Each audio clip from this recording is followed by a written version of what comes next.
in the black and red of Arkea for Bahani in decline to the kind of main sprinters in this race. It looks as if both of the teams are controlling this for a sprint in the end. Yeah, I think I read that Arvid de Klein is out of the race. He didn't start, or he's out of the race. But they do have Michael Zeilaert as one of their fast men. He was that rider who did that monster lead out in Milan-Turin on, was it Wednesday, Tuesday? Well, somewhere earlier this week. A pretty impressive display there by the Cholet Pro Cycling Team. Their first win of the season, and their first win since they were created before this season, of course, by Fabian Cancellara. Our breakaway of 5, let me introduce them to you. We have one man from the UK. He's the oldest of our group. It's Jacob Scott. He rides for the Bolton Equities Black Spoke Pro Cycling Team. There he is with number 106. We have 2 riders from the small team from Canada called Team EcoFlow Kronos with Edo Goldstein, and the Israeli rider, and the youngest of them all, Gavin Hatfield, with number 145. This is Goldstein, and Hatfield is an 18-year-old from Canada. Enzo Bolet is the man from the region, well, actually from the team from the region, CCU Nantes Atlantique, and then Nicolas Mengel, a Danish rider of the BHS PL Button Bornholm team. Maximum lead, about 5 minutes. And on the way, we had a lot of climbs that counted towards the mountain classification. €1,000 for the one who wins that classification. So, especially for smaller teams like this EcoFlow Kronos team, one of the development teams linked to Premier Tech, Israel Premier Tech, it's a nice little amount. Yeah, you mentioned him, Nasser Bouhanni. A bit of a rough season last year, of course, that crash in Turkey, the Tour of Turkey, where he ran into a spectator, Brian, that kind of derailed his entire season. It did, but fortunately, over the last few weeks, starting to come to form, and the team riding in the front in the red seemed to be quite happy that, to ride for him today. I think it's just, partly that he's showing some good form at the moment and looking to try and win this race, and it would be a huge boost for him. He has got close, and he was, he's been there and thereabouts this season already, so let's see what he can do today. I thought I read somewhere that we don't have Arvid de Klein, which would be weird because the team is completely committed, but it might be another race, because I read up on what happened yesterday in the same region here, and maybe I'm confusing things because, Arvid de Klein, the Dutchman, who had, quite a long run into getting to the level that he is now, but nailing himself a really, really big win. I think it was the first Dutch win ever in Milan-Turin. So pretty successful week for the Dutch on Italian soil, we can say, after this week. But we're now in France with the Grand Prix Cholet, Pays de la Loire, and the name already says it. We're racing in the town of Cholet in Pays de la Loire, which is, of course, one of the major rivers here in France, and also the site of many a chateau of the rich and noble from Paris, who kind of escaped the smelly inner city of Paris and built lush castles here on the river site. Apparently, Brian, they are pretty cheap, relatively cheap to purchase, because many of the former noble families just don't have the money anymore for the upkeep, just like happens in the UK quite often as well at the moment. Yeah, it does happen a little bit. You can own some of these big castles and things like that, but the upkeep in that is very difficult to do.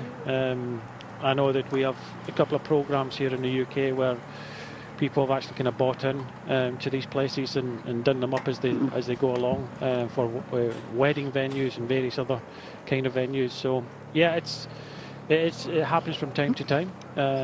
But these 5 guys here, like you say, they haven't been given too much, and with the help of Arkea and Tudor controlling things in the peloton, it looks as if it will not be their day to stay.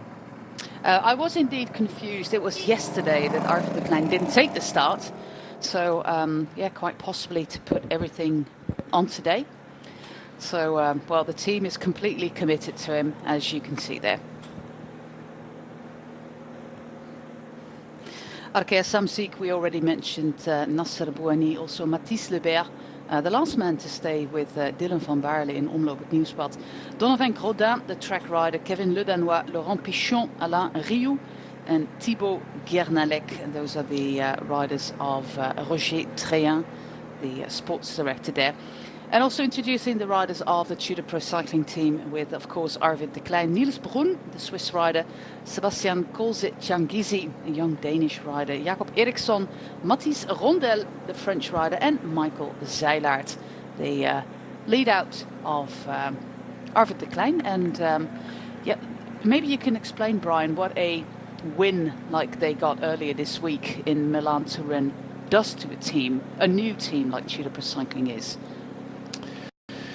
Well, it's huge, and you know, I have to apologise if you haven't seen it. I'm sorry about the spoilers, but yeah, it's for one of the youngest teams, i.e. the youngest team I was thinking in the pro peloton at the moment, because you know, Fabian Cancellara just you know, put this team together last year, and you know, this is their first outing this year, and to win the oldest road race with the Milan-Turin, it was, you know, it's not just the fact that they won it, Jose, it's the way they did it. And I saw a quick interview before Milan-San Remo with Cancellara, and he said it's like they've got a bunch of guys and it's like school time. Where they're there to learn, and you know, they're there in Milan-San Remo to learn, and of course, you know, they're learning very, very quickly, and you know, it's the way they go about their business. We've seen it over the last couple of years with Uno X, that they're not scared of getting involved with the racing. You tend to get a lot of the smaller teams sit back and allow the World Tour teams to dictate you know, who rides at the front and what happens in the race. Well, over the last couple of years, Uno X have not done that. They've not sat back, and they're quite happy to take it on. And I like that mentality, and it's something that Fabian Cancellara's got the Tudor Pro Cycling team boys doing. That's, you know, the best way to learn how to race is to do it from the front and kind of lead, instead of kind of just sitting back and watching. So they did that to great effect. They were quite prominent in the last 20 kilometres of Milano-Torino, and they deserved that in the end. So it was a good sprint for Arvid de Klein, who has been there and thereabouts. He had a couple of good places in the UE Tour. So, but it's different from getting places to winning. But it's just that mentality they've got. Even today, they're up riding on the front, and that just shows a lot of belief. So instead of sitting back and allowing some of the kind of bigger teams to control the race or dictate the race, they're getting involved with it, and you know, that's nice to see.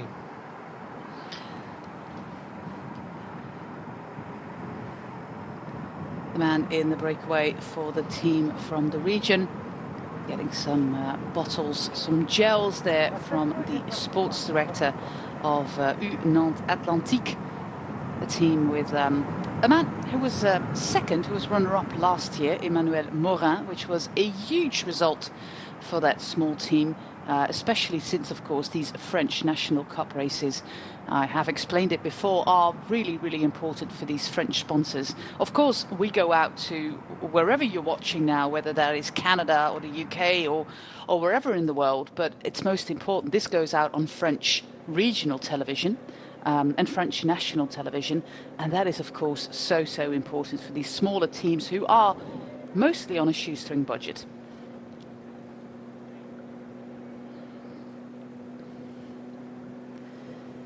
Tudor Pro Cycling, they started with 7 riders. We do see quite a few teams who are 1 rider short. It's been a busy block of racing, Brian, and we have seen, sadly, also a lot of crashes, and yeah, it's hard to get last-minute replacements in, because other riders might be on a completely different schedule to prepare for a next race, and we have got quite a few races next week as well, stage races and one-day races. It is. I was doing Milan-Turin, and I think it was Rob Hatch had mentioned that Bolton Equities, the Black Spoke team, they don't have enough riders to field, full teams, and even go to some of the races. They were getting some of the invitations, and unfortunately they have to say no to that. In my experience, it's always nice to get invited to kind of big races, and a lot of these teams are kind of smaller, because the World Tour teams even struggle sometimes, and they've got 30 riders, and if you've got 18 or 20 riders doing a double, especially a triple program, it's very difficult. So at the start of the year, you're lobbying to get into as many races as you can, because you want to, but sometimes when you get yes to some races, it kind of you have to go out there and spread the love, but unfortunately sometimes you have to say no to some races because you don't have the kind of strength and depth, and like you've said, it's a lot of these budgets of teams are a very kind of shoestring, but at the end of the day, we've got a nice field here. There's a few teams in here that I've not commentated on this year. We have got the Tartu 2024 cycling team in here, which are an Estonian, although they've got a Latvian and a Lithuanian in here, but it's up in the that part of the world, and it's a development team. I know René Mondry, he's moved on to sports director in another team, but he's worked with these guys for the last kind of 3, 4, 5 years. He's a rider that I had with Endura Racing quite a few years ago, and nice to see the development in the Baltic states, which he has been involved with. Yeah, and the team, of course, has one of the most famous Estonian riders from the past, and if I remember correctly, triple winner here in Cholet, Jan Kirsipuu, who's of course also on site here in this race. They have Estonian riders, Latvian riders, Lithuanian riders, so all three of the Baltic countries there. Marc Sarraut won it twice in the last 4 years. Elia Viviani, we have Bouda, Barbier, Federico van Asbroek and Godin. It kind of gives you an idea of what kind of race we're looking at, although there is a possibility for a late attack, especially because we have 2 climbs in the final. The last one comes at about 4 kilometers from the finish line on that local lap. It's just a short ramp, about 400 meters, but it's 5%. So if you want to try and do something, it might be a good place to try it. But we're not there yet. The first time we are crossing the finish line is going to be at 55.2 kilometers. So that's still 20 kilometers from where we are now. At the moment, it's a completely controlled chase by the peloton on these 5 riders. The gap is gradually coming down, but nobody is in any state of panic as we speak.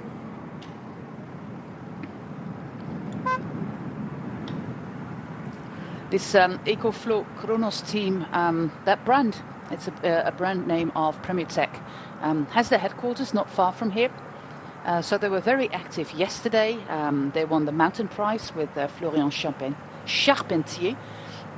And today they have 2 riders in the breakaway as well, because you can, I can almost say with certainty, there's quite a few of their sponsors at the finish line in the VIP sector, sipping some wine.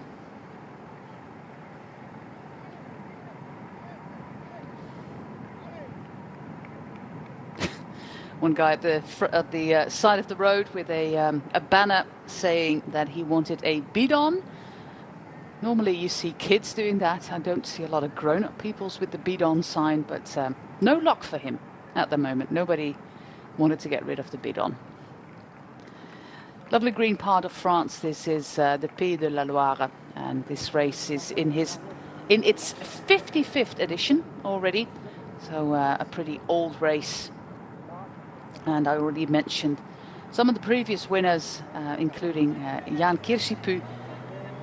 And just before that, of the last 10 years, we have names like Thomas Voeckler.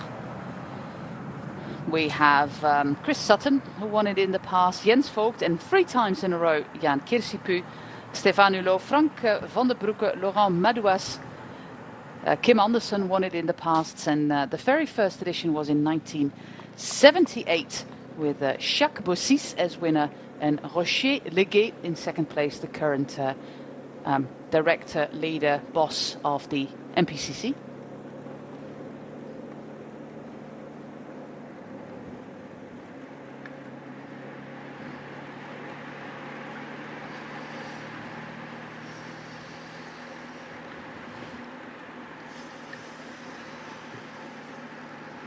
Very well soigné, as the French say, with that lovely black kit there of the Tudor Pro Cycling Team, and the red BMC bikes, of course, so you can leave that to Fabian Cancellara to look good on the bike. It's something that he was known for. And if you look at the team pictures, Brian, they're all in a suit. Not in team kits, but in a suit. You don't see that quite often. No, you don't. In fact, when I first turned pro, I had to get a suit in the team presentation. We had to kind of dress up. It's a little bit old school, possibly very kind of Fabian Cancellara-esque. But it's not unknown in the past. But I think are they not sponsored by? Is it Hugo Boss or something like that? Boss that they are sponsored by. I'm not too sure.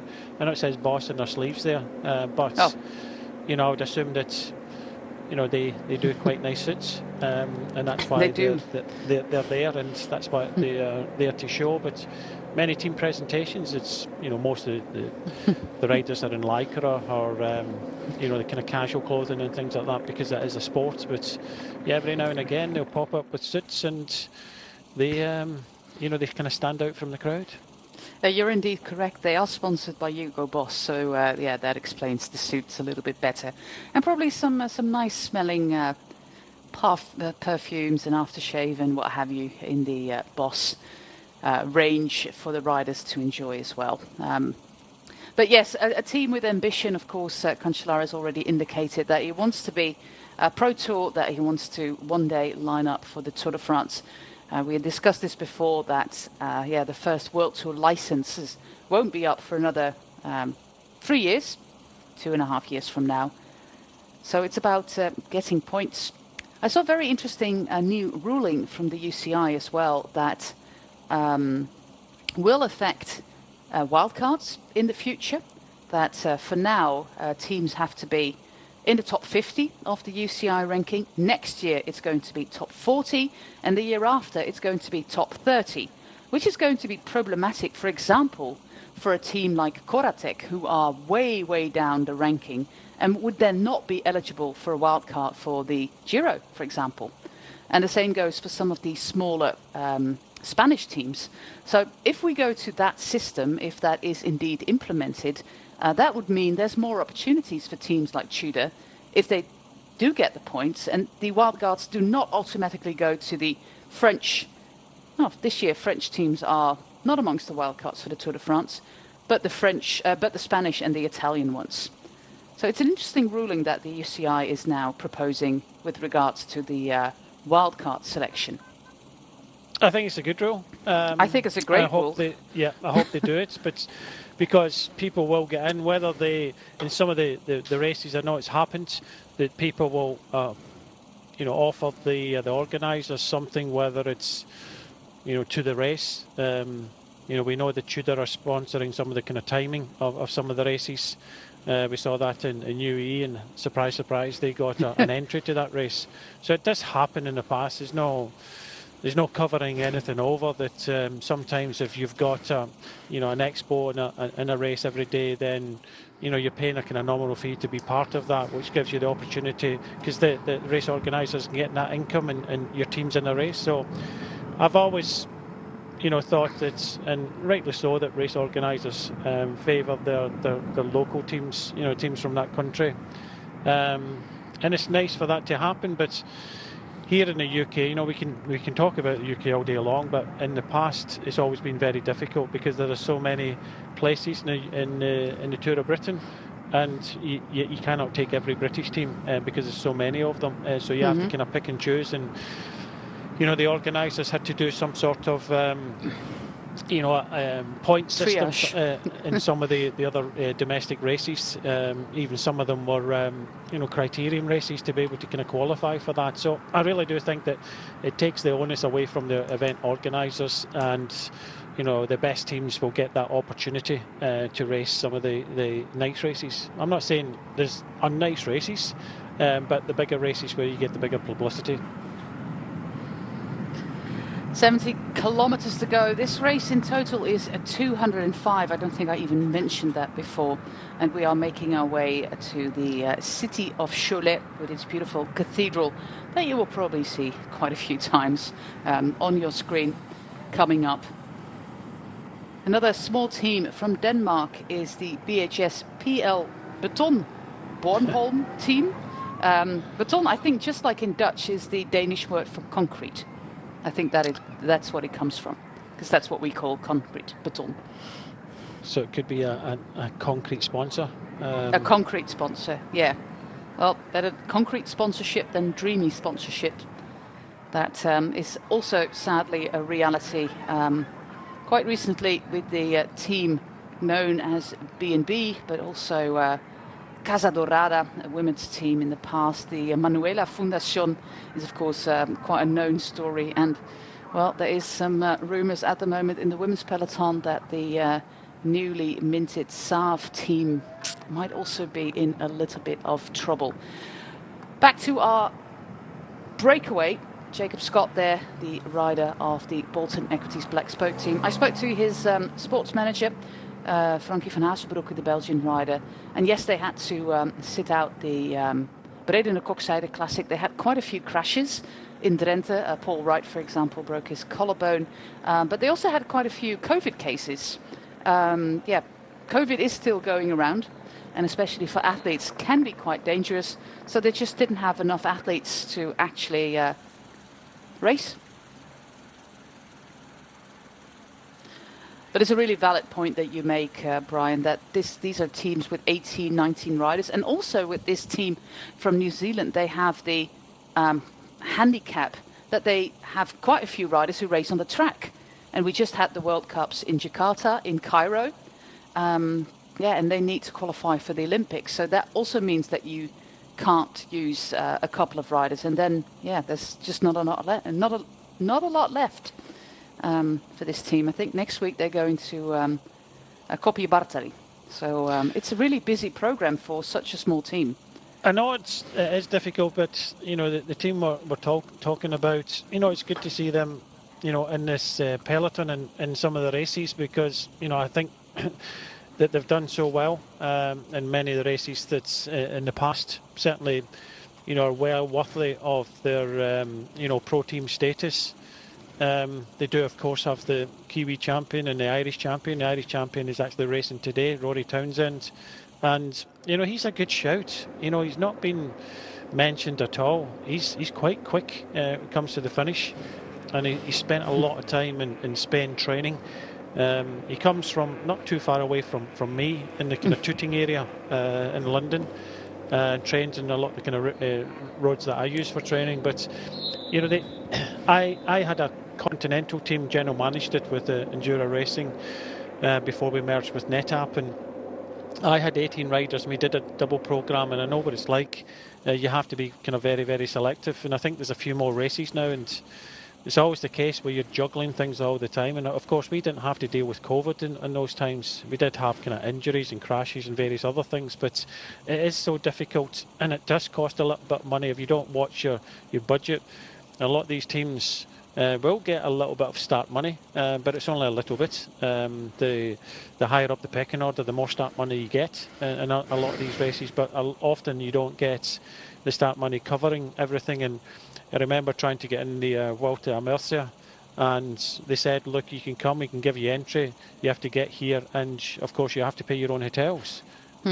So there are some races that don't have the big budgets that want a full team, and if you do have that little bit of extra money, which they don't, then if you can pay your own way, you can get to race a little bit more. And it's always very difficult to get in some of the big races. You really have to lobby hard.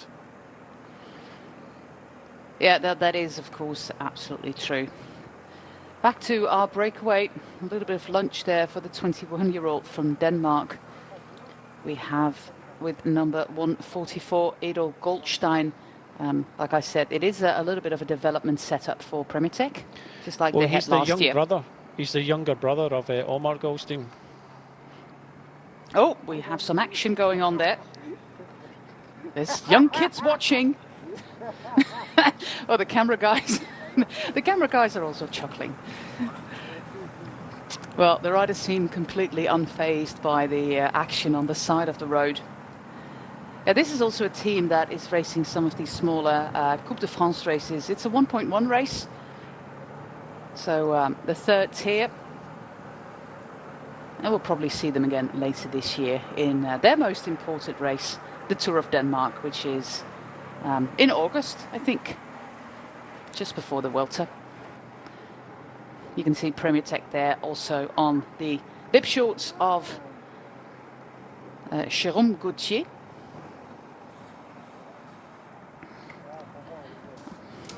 Even wrote down the wrong man.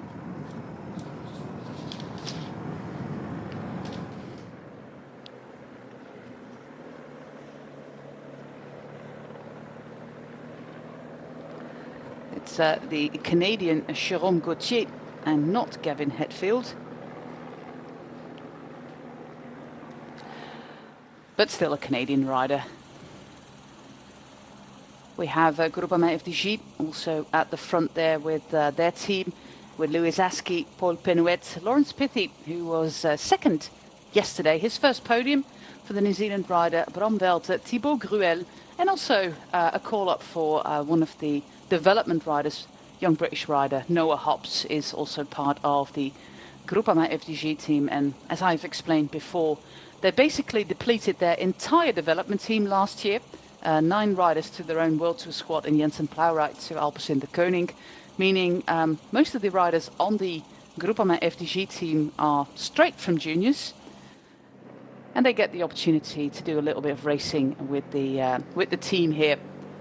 And the entire team that they have lined up is, apart from Bram Velte, I should say, is from their own development structure. Bram Velte is a fast rider, Paul Penouet is a fast rider, and the same goes for Lawrence Pithy. Yesterday, in the race in Classique Loire Atlantique, the third race of the French Cup series, we had a breakaway like we normally do. They were caught in the final kilometre, sadly for them. And it was a pretty good breakaway, otherwise you don't hold on until the final of the race. I'm just looking up my my notes now, and I can't find it all of a sudden. And there we are. That was an attack by Louis Askey, Anthony Perez, Paul Lapera, and Laurent Pichon. They were caught in the final kilometre, and the peloton by then was down to 20 units only. And the sprint was won by Axel Zingle, just ahead of Lawrence Pithy. So good result there from the young man from New Zealand. So, but they do have a little bit of options at Groupama FDJ, Brian, with about 3 fast guys. Yeah, out of 6. Got 3 out of 6. Yeah, half the team can sprint, and this is where you need a sports director that's very strong, because you have to deliver an exact plan at the end. So yesterday, in yesterday's race, there was a little bit more elevation, and the peloton was decimated to about 20 units only. I do expect that we get a bigger group, but in about 10 kilometers from now, we are going to enter the local circuit, and we're going to see what that looks like, and if it has options for a late attack. Last year, like we said, we did have a bunch sprint with Marc Sarrault.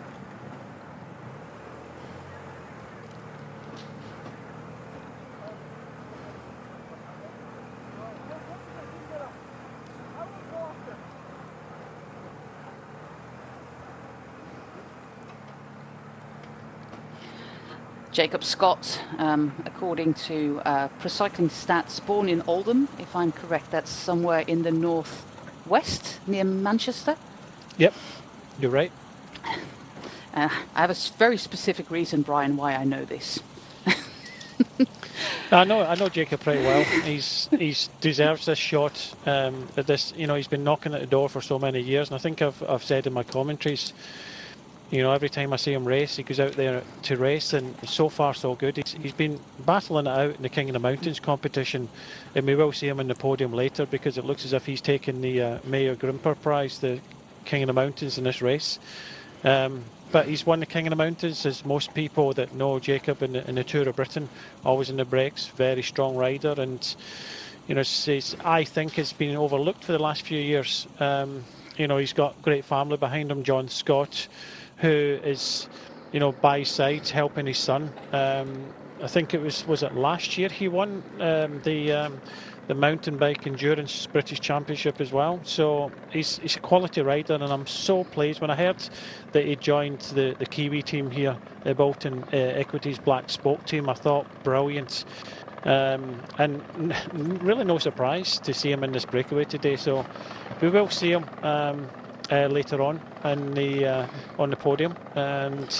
But I don't think it's possible that this breakaway are going to stay away for the end of the race.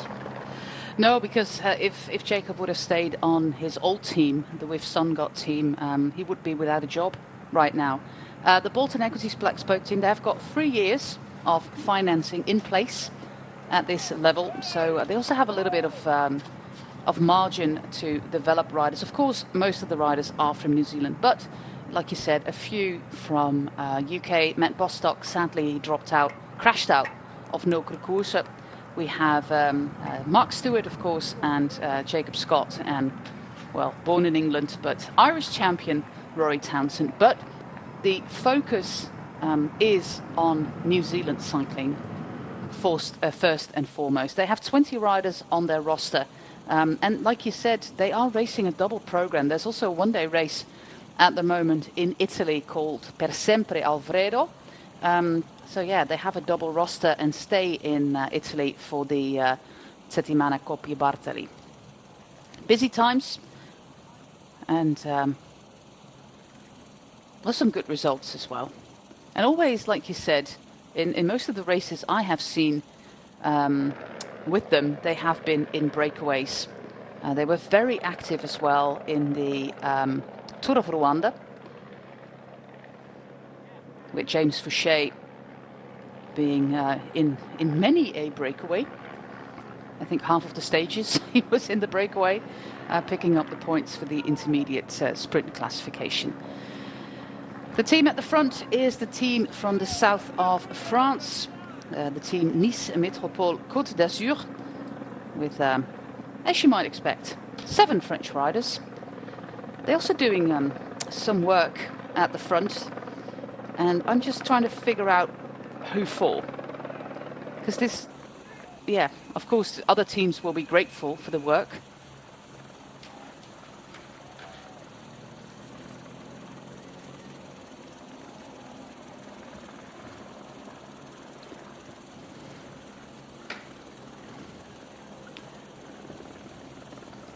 But I don't know which sprinter they are working for.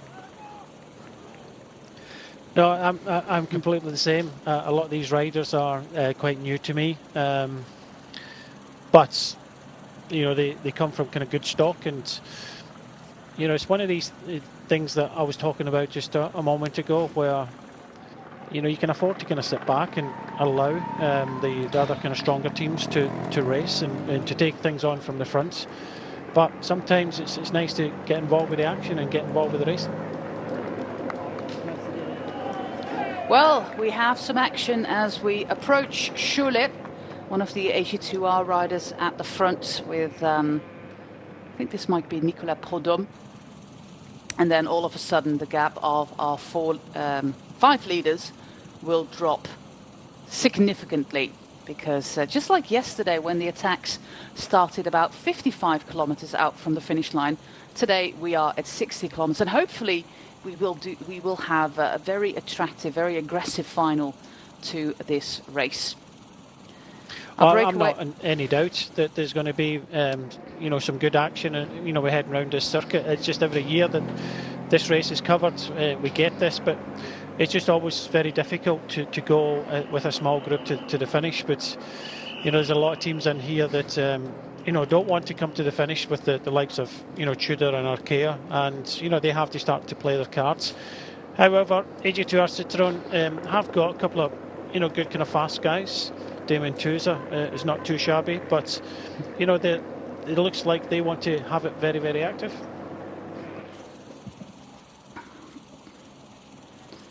And all of a sudden, the peloton is what the French call file indienne, a long line, an Indian line.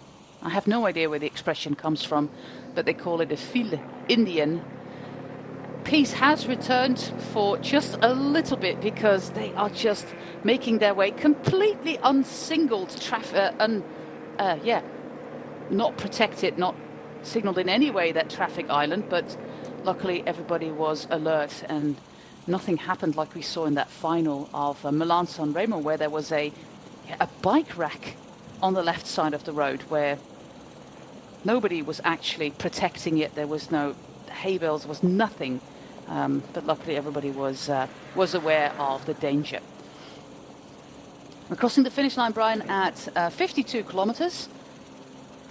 And it looks like they are in a bit of a hurry. The first hour was 42 kilometers average. The hour after that, 43.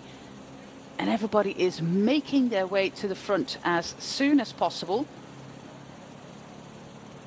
The World Tour teams here are AG2R, Cofidis, Groupama FDJ, Arkea Samsic, of course, the French World Tour teams, and then a lot of the pro teams with Total Energie, Flanders Baloise, Euskaltel, Burgos, Tudor, Human Powered Health, Bolton, and then the smaller teams from France, plus from Denmark, the man from the breakaway BHS, Bornholm, Ecoflow, Kronos from Canada, Tatuletto Isorex from Belgium, Materiel Velo, I think that's also a Belgian team, and the Tartu 2024 cycling team.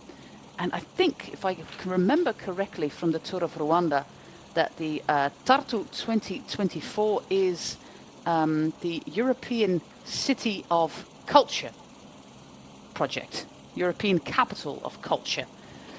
So they have a team highlighting that moment in Estonia next year. Our breakaway, like I said, one of the young riders from Canada there, the man with number 145 leading this group is Jérôme Gauthier. He is, as you might expect, from Quebec, the French-speaking part of Canada, and was also a regional champion there, according to his coach, Justin. And they have a few of these young Canadian riders on their roster, not only Gauthier, but also, for example, Hetfield, we have seen in Haute-Maritime, Evar, Philippe Jacob, for example, in action. So they all try to get a little bit of experience in these races. Gary asked me, why do I know about Oldham?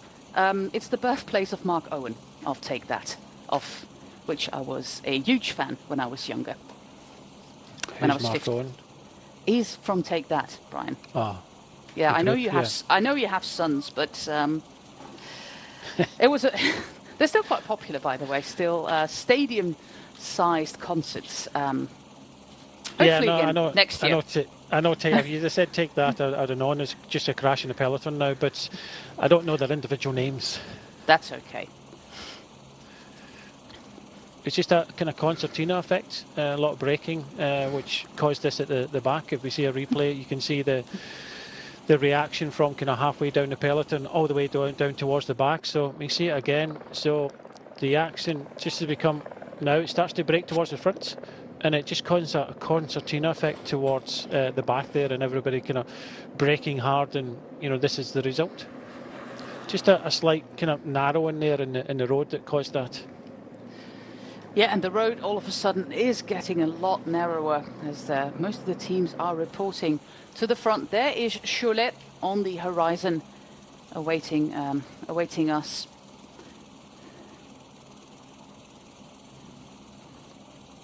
We are racing in the department of Maine-et-Loire, and this town has about 55,000 inhabitants, and started around a millennium ago, around the year 1000, when they had a castle built here on one of the hilltops on the Moine.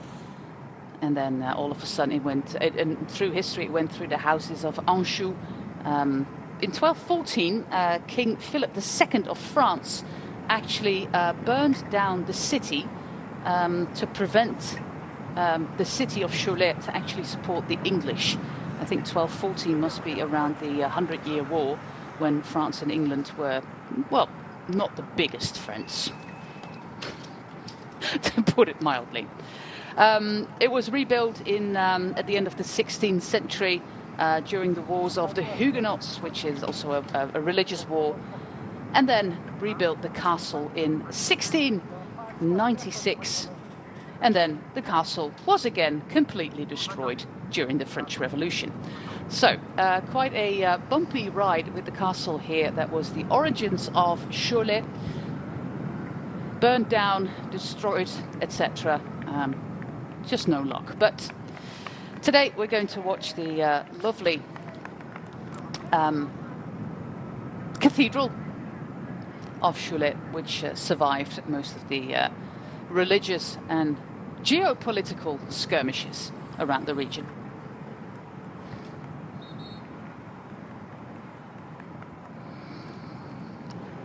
Lovely roundabout there. Luckily, it's not going to be on the local circuit, because we are entering the circuit right about now. And the first time we cross the finish line will be at 48 kilometers. So we basically enter the circuit just after the finish line, because it's just 8 kilometers. There we are. 52 seconds, Brian, for our breakaway. They quickly lost half a minute when the attacks started in the peloton. With Jacob Scott there in a rather big gear, I must say. It's just his riding style. Yeah, it's just his riding style the whole time. He would just, churn that gear out, and some riders are like that. Some riders have got a bit of cadence. He just kind of sits there and churns a lot of power. But yeah, they've done well so far. They have been kind of fighting it out for the King of the Mountains. That will go to the man at the back there from Britain, Jacob Scott. But it's starting to get a little bit active behind. It's settled down a little bit. So let's see what happens in these circuits. 100% we're going to see some action, but predominantly this race does come down to a reduced group sprint. It's a rather technical circuit with about 10 turns, including some very narrow ones, some very tight ones. And our finish also, our finish comes after almost a kilometer of straight line, luckily for the riders. But as you can see, there is a little bit of elevation on this local circuit. If we look at the elevation, we have 2 climbs. This is the first one. No, this is actually this is the first one, and the second one is at about 4 kilometers from the finish line, which is a little bit steep. It's called Place Ferrari. And there might be an option to attack, as our breakaway is falling apart just a little bit here. The man from Denmark, Nicolas Mengel, is getting dropped here. These streets are perfect, Brian, for some aggressive racing, although I do hope that the peloton thins out just a little bit, because these streets are pretty narrow at some points. They are a couple of inclines as well. They come in quick succession, and it's good. Wide roads to small roads. It's just like very similar to a kind of Belgian kermesse, and that's why we're starting to see some action. Total Energy's getting involved there in the white and the blue, dark blue Groupama. They're just not going to sit back and allow Tudor and Arcaire just to ride tempo in the front. It's often happens when you get a circuit like this, it gets very active.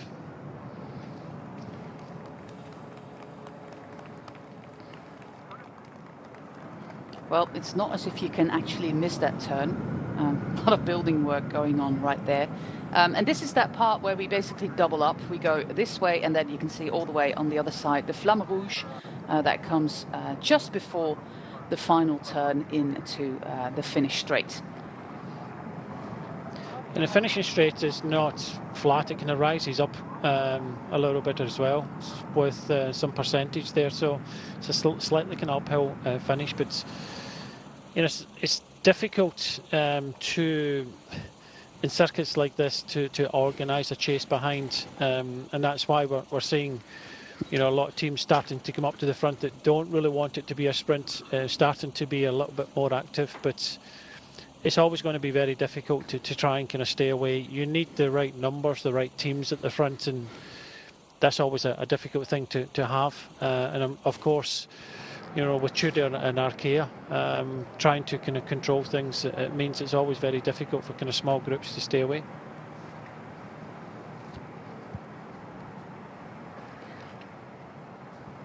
The last time we were in Cholet in the Tour de France was actually in 2018, when we had a team time trial here, won by BMC.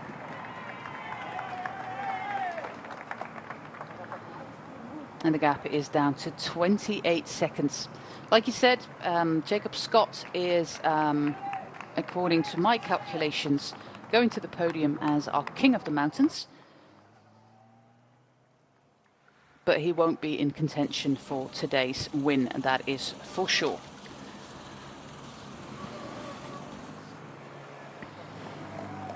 And this is our second climb, Brian, and it's a nice one at just 4 kilometers from the line.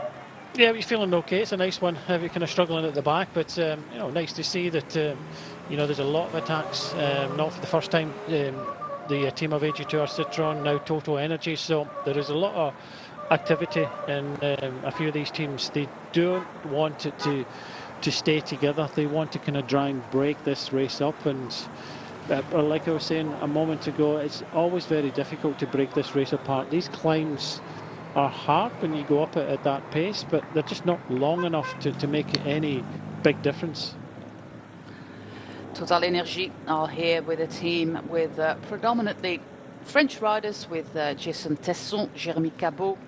We have Mathieu Burgodeau, Fabien Grelier, Lorenzo Mansin and Alexis Viermos. And then our Spanish rider is Victor de la Parte. Here it is, yeah, look, the big church, Église Notre Dame, like many a French city has an Église Notre Dame. Did look as if that was Burgodeau that was on the attack there for Total Energies. And they do have a couple of kind of fast riders, Monzan and Tesson, who's kind of stepped up to that standard. But yeah, it's a lot of attacks, trying to kind of whittle this group down to a kind of smaller, kind of manageable group and make it as hard as possible. So the race definitely on, and this is what we're going to see pretty much all the way towards the finish.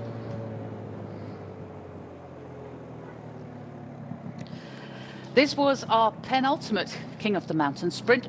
So Jacob went for it to get some more points towards that classification. But within the next few kilometers, it's going to be over for our breakaway of 5 riders, with young Canadian Jérôme Gauthier part of it. We had Edel Goldstein, the Israeli, both for the EcoFlow Kronos team. Nicolas Mingel for BHS PL Beton Bornholm, the Danish team. And Enzo Boulet, a young French rider for Nantes Atlantique. And of course, Jacob Scott being very active there in that rather colourful kit of the Bolton Equities Black Spoke team. A nice matching bike as well.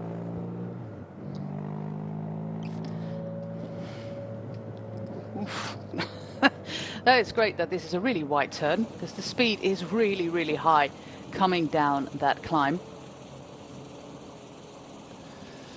Yeah, we do have a group here of about, almost 10 riders. One rider trying to chip across there on his own.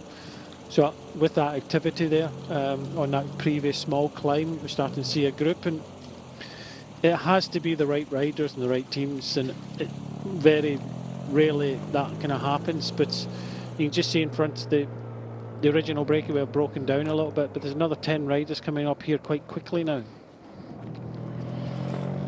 Less than 50 kilometers to go here in the Grand Prix Cholet, Pays de la Loire, in the streets of Cholet. We're almost in the last kilometer of our local lap. And then we're going to do it another 6 times. Nicolas Mingel and Jacob Scott are the last remaining riders of our breakaway of 5. There is a prize, that is a rather high curb there. There is a prize for the most aggressive rider. But when he already has that King of the Mountains, yeah, they're probably not going to give him both.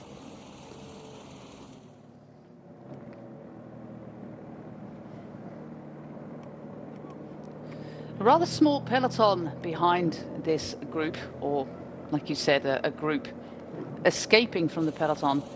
This is the Flamme Rouge. And then we go into the finish straight, which is almost flat. There we are. This is the final turn. So it's a really, really nice road to do a little bit of sprinting on. But what you see now from the circuit, it's not the same as we did last year, Brian. It's slightly different. But what do you think of it? What do you expect for the final hour of racing now?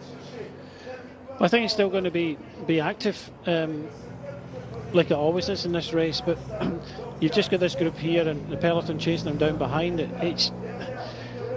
It's doable, but it has to be the right numbers and the right riders that are there, and that very kind of rarely happens. So, you know, we get these climbs, we get the activity, they're not long enough, the gaps are not big enough, and it keeps on coming back together. In this race, if you want to try and win this race, you have to kind of duck and dive a lot, save that little bit of energy, and still, instead of getting carried away with a lot of the activity which is happening now.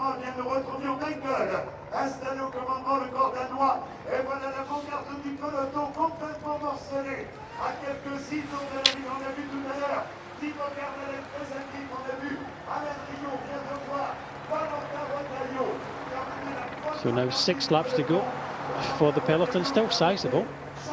But you can see some of the gaps at the back of this main peloton.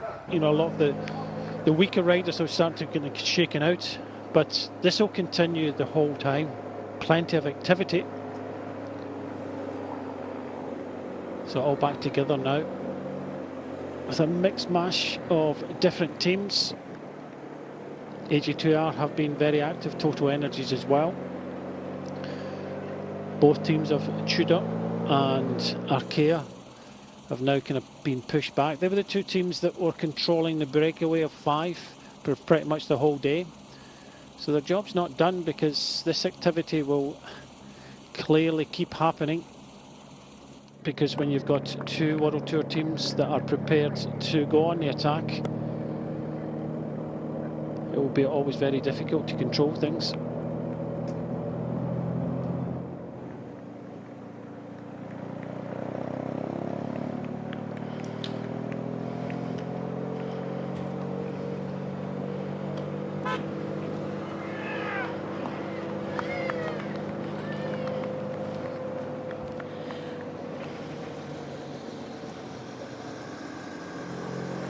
Great to see the fighting spirit here of the young man from Denmark. Scott surrenders.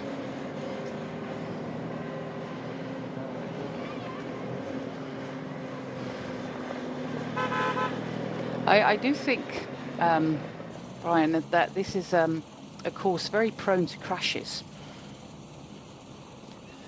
It is definitely technical, and we're just going through the process of the most technical part is some of the riders were actually taken to the grass there around that roundabout. With the activity, this group will get smaller and smaller each lap we come round, so that'll make it a little bit safer. But you know, that's part and parcel of bike racing, from small roads to big roads, and you know, having to crash on the right hand side as well there. Unfortunately, just a touch of wheels just coming up to the feed station there, but it's part and parcel of when you get a city like this, you know, the racing, but continually AG2R trying to break up this peloton. Yeah, they're racing here with Pierre Gautera, the defending champion Marc Serrault. He's not here, but they're racing with Gautera, Lapera, Prodhomme, Toussaint, Retailleau, Baudin and Trouchon. 7 French riders there on the roster. Well, if they are going to award the most aggressive rider prize, maybe they can think about the Danish rider. Although we still have over an hour of racing to go, so still a lot of options for some really, really aggressive racing.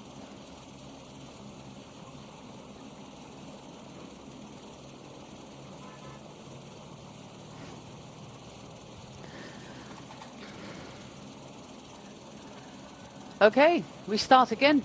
at 45 kilometers to go.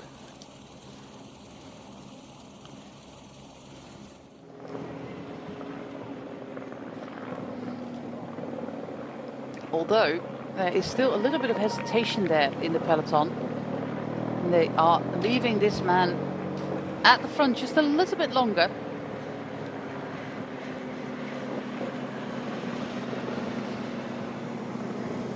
The 21-year-old from Denmark, he doesn't have a whole lot of results just yet.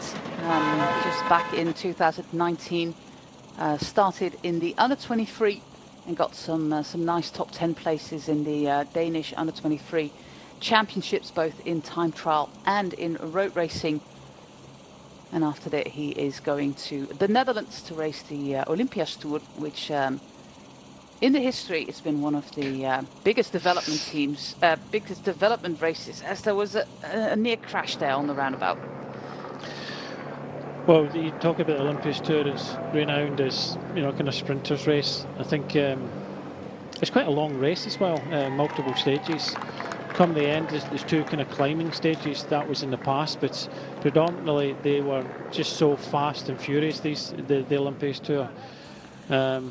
And I think it's still the kind of same format. If we look at some previous winners there, last year Michael Zeilaert, who is racing this race, Julius Johansson won it. He's currently with Intermarché Wanty. Pascal Eenhoorn, our current national champion. Kees Bol won it twice, but also Dylan van Baarle, Taylor Phinney, Lars Boom, Stef Clement, Thomas Dekker. Going back into history. Servas Knaven, the Paris-Roubaix winner. So it's a race with a really, really long history, going back to 1909. Olympia being the club of Amsterdam, cycling club Olympia in Amsterdam. But he's going to race that 5 stages next week. This young man from Denmark. Just looking, it was a bit chaotic that kind of first lap round Cholet here, and the red jerseys have found themselves towards the front now to try and control things. You just see the kind of orange and kind of purpley jerseys of the Human Powered Health team. They've got the Polish sprinter Anna Kowski in their group. Only have 6 riders here, but I'm not going to really mention them. But they've now come towards the front with 43.7 to go. But we had a flurry of attacks, didn't really come to too much. We've had a bit of a kind of lull in the action. Some more black jerseys come towards the front of Tudor Pro Cycling. So again, before we entered the circuit, we had the black jerseys and red jerseys controlling things all day, but continually now, AG2R, fascinating. They really want to kind of split this race up.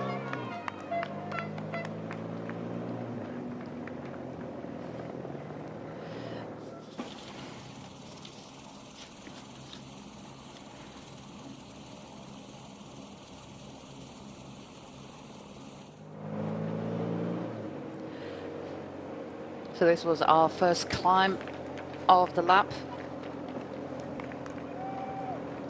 I missed one. Next time is going to be at 40 kilometers. So this is the last climb. And then we've got that technical descent. There's not a lot of wind out on the course, but a well-timed attack on that final climb could possibly be successful to avoid a bunch sprint. But that is in the future. We still have an hour of racing to go with more shots of the church, just like we had last year. A lot of shots from the church. They're very proud of it. I'm pretty sure that the church was there, and then they started building all these things around it. And now it looks a little bit built in.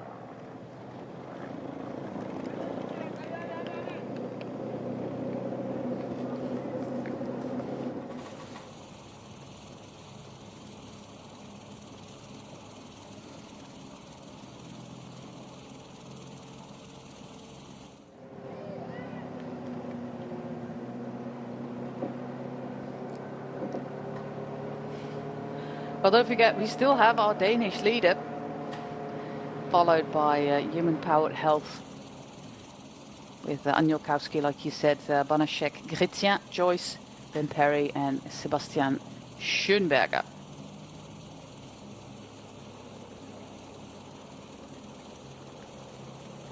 I always wonder, Brian, you've been a bike rider. Why does he just keep on going?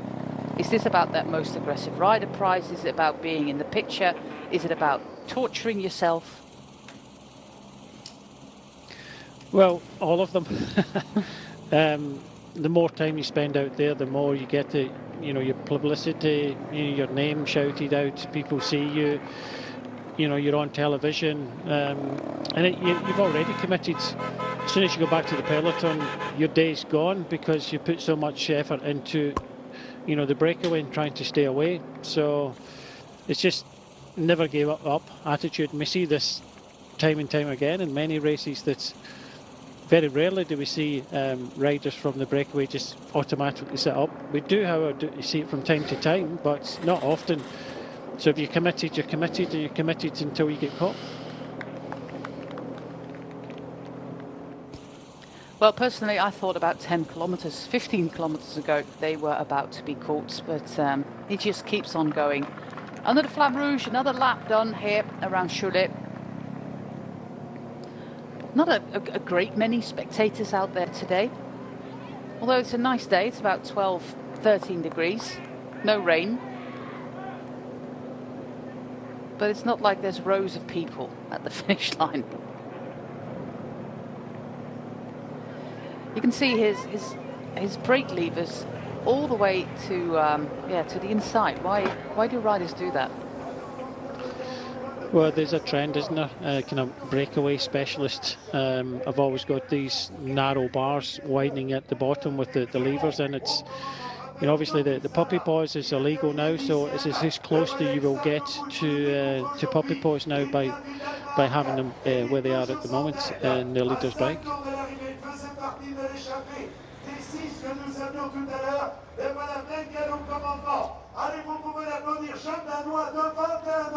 Qui découvre aujourd'hui donc le Cholet qui découvre Cholet près de la Loire, il est toujours seul en tête à quelques 5 tours de l'arrivée de le peloton.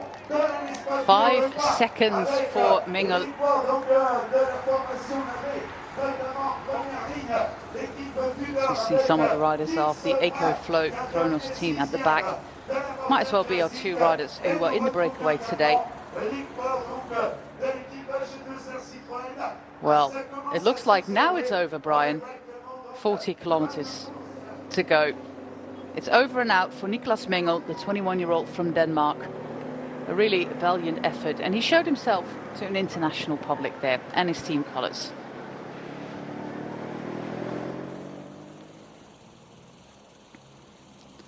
So 5 laps to go around Cholet in the Grand Prix Cholet Pays de la Loire. How long are they going to wait with attacks? Don't do them too early, but also don't do them too late.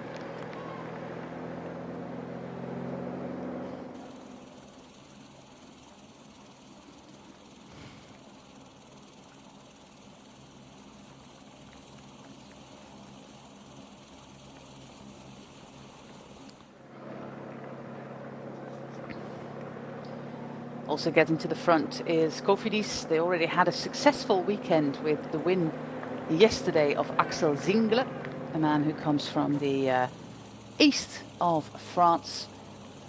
That's why you pronounce his name in a German way, and not Zangler, but Zingler. Like, for example, Thomas Veuclair, which is also a German name, which they pronounce in a French way. But yeah, they're French. He's our commentator on site, Thomas Veuclair, former winner, iconic man from the past, especially for his facial expression array.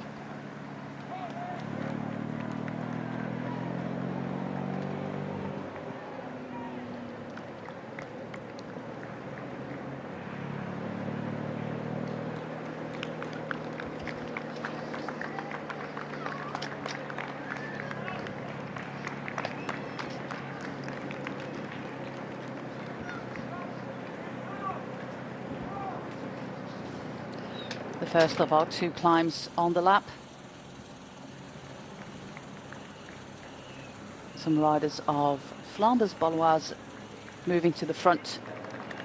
They have a pretty strong team here with some more experienced riders.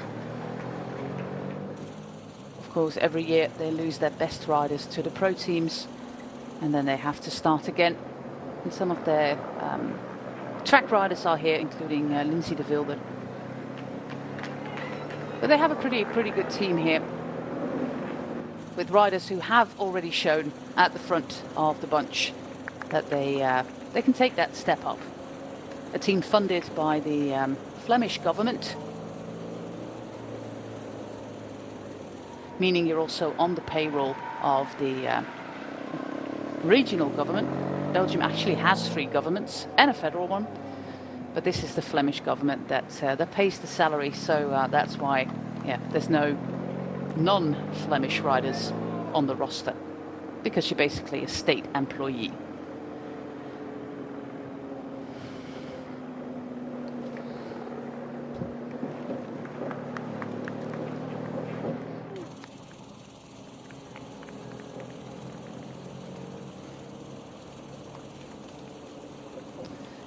I get a question from Sally on Twitter. She asks the very familiar voice at the finish line. Yeah, that's Daniel Manjas, who was the announcer at the Tour de France for many years. He retired from the Tour de France, which is of course quite a long marathon of 3.5 weeks of traveling through France, doing the team presentation, doing 21 stages. And but he's doing a lot of these regional races, also in Belgium, by the way. You can hear him quite often in the Wallonian races.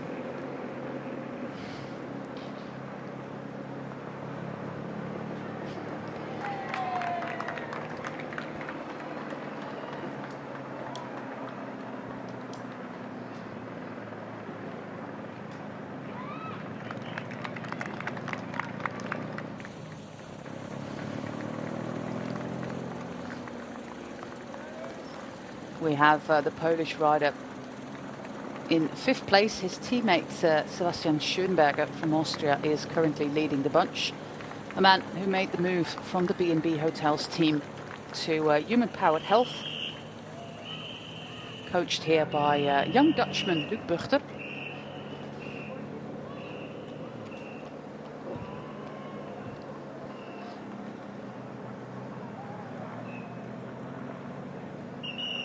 Maybe, Brian, we can go over the roster in a little bit to check out some of the faster riders who we might see in a sprint. Because, yeah, on this course, as the road narrows again, it's not an easy job to actually avoid that bunch sprint. There's some teams who really want to go for that bunch kick. For example, Arkea Samsic with Nasser Bouhanni. Are there any other riders you have highlighted? I think the main ones have already kind of shown with Tudor, with Arvid de Klein, Arkea in the red with Bouhanni. Now we see that Human Powered Health with Anakolski. I know they've got Banachek and Joyce, but I think it will be for Anakolski. But there are a lot of teams in here that haven't got that kind of out-and-out sprinter. We've seen it with the AG2R, we've seen it with Total Energies, although they do have a sprinter, but they want to make it a little bit more difficult. Like the Tudor and Arkea want to make it as simple as possible for their sprinter, but some teams with a sprinter want to make it as difficult, a smaller group, to give their opportunities. But you know, we're seeing the Flanders team go on the attack here, and it was about time, because I think half a lap there we didn't see too much action. And always is the case of this race, that we come into Cholet, we go around these laps, it is full of action.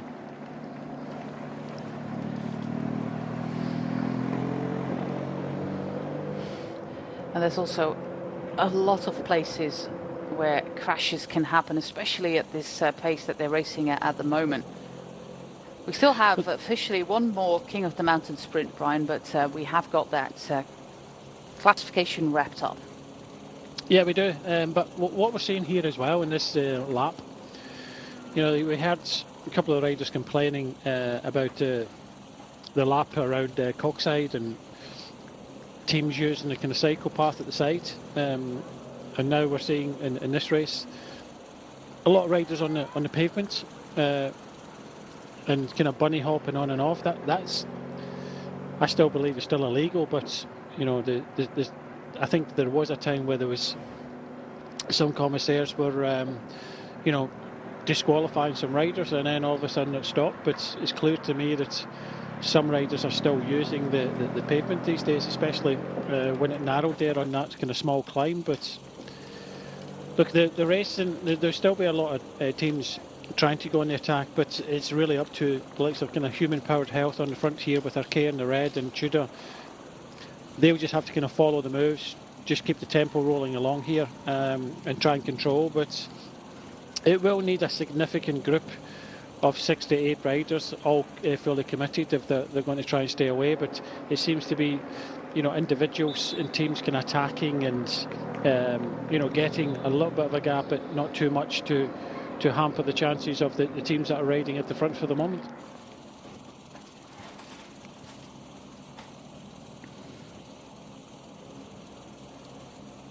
We're racing past the park called Jardin du Mail.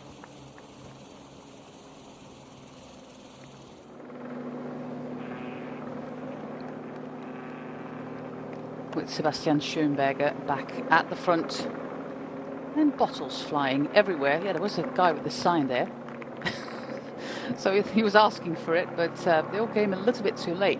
If you put up a sign like that and say bidons, people will have a few seconds of thinking time and end up with the bidons about 50 meters from where your sign was. So you actually should have a first sign and then a second guy about 50 meters down the road. That's the tactic, I think. Yes, it is. Or do it in a slower part of the course. Yeah, an uphill part could be useful as well, but now people were bombarded with bidons. We're in the final kilometre again. Another lap done. It's all going really, really fast. I'm really happy there's no rain in yesterday's race, the Classique Loire Atlantique. We did have quite a rainy day. Was some sunshine at the end, but quite a rainy day. But today the course is dry, and especially on these inner city circuits, that's always quite a relief. All aero helmets there for the Tudor Pro Cycling team riders. I do think that you see them more and more, that riders are just choosing the aero helmets as a standard helmet due to the, I think, increased ventilation. A couple of years ago there was like explosion danger underneath an aero helmet because of the heat, but they have improved so much. They definitely have, and you know, a lot of riders, especially at this time of year, have decided that they go for that kind of less vented helmet. It's really down to the rider. You know, and obviously there's you know, a lot of teams have used it in wind tunnels and realised that, you know, it's a little bit more aero, and you know, no real surprise there that the whole of the Tudor Pro Cycling have decided to go with that you know, helmet design for these races. But when you get these kind of closed off vents, when it comes to the heat of the summer, that's when you need a little bit more of a vented helmet.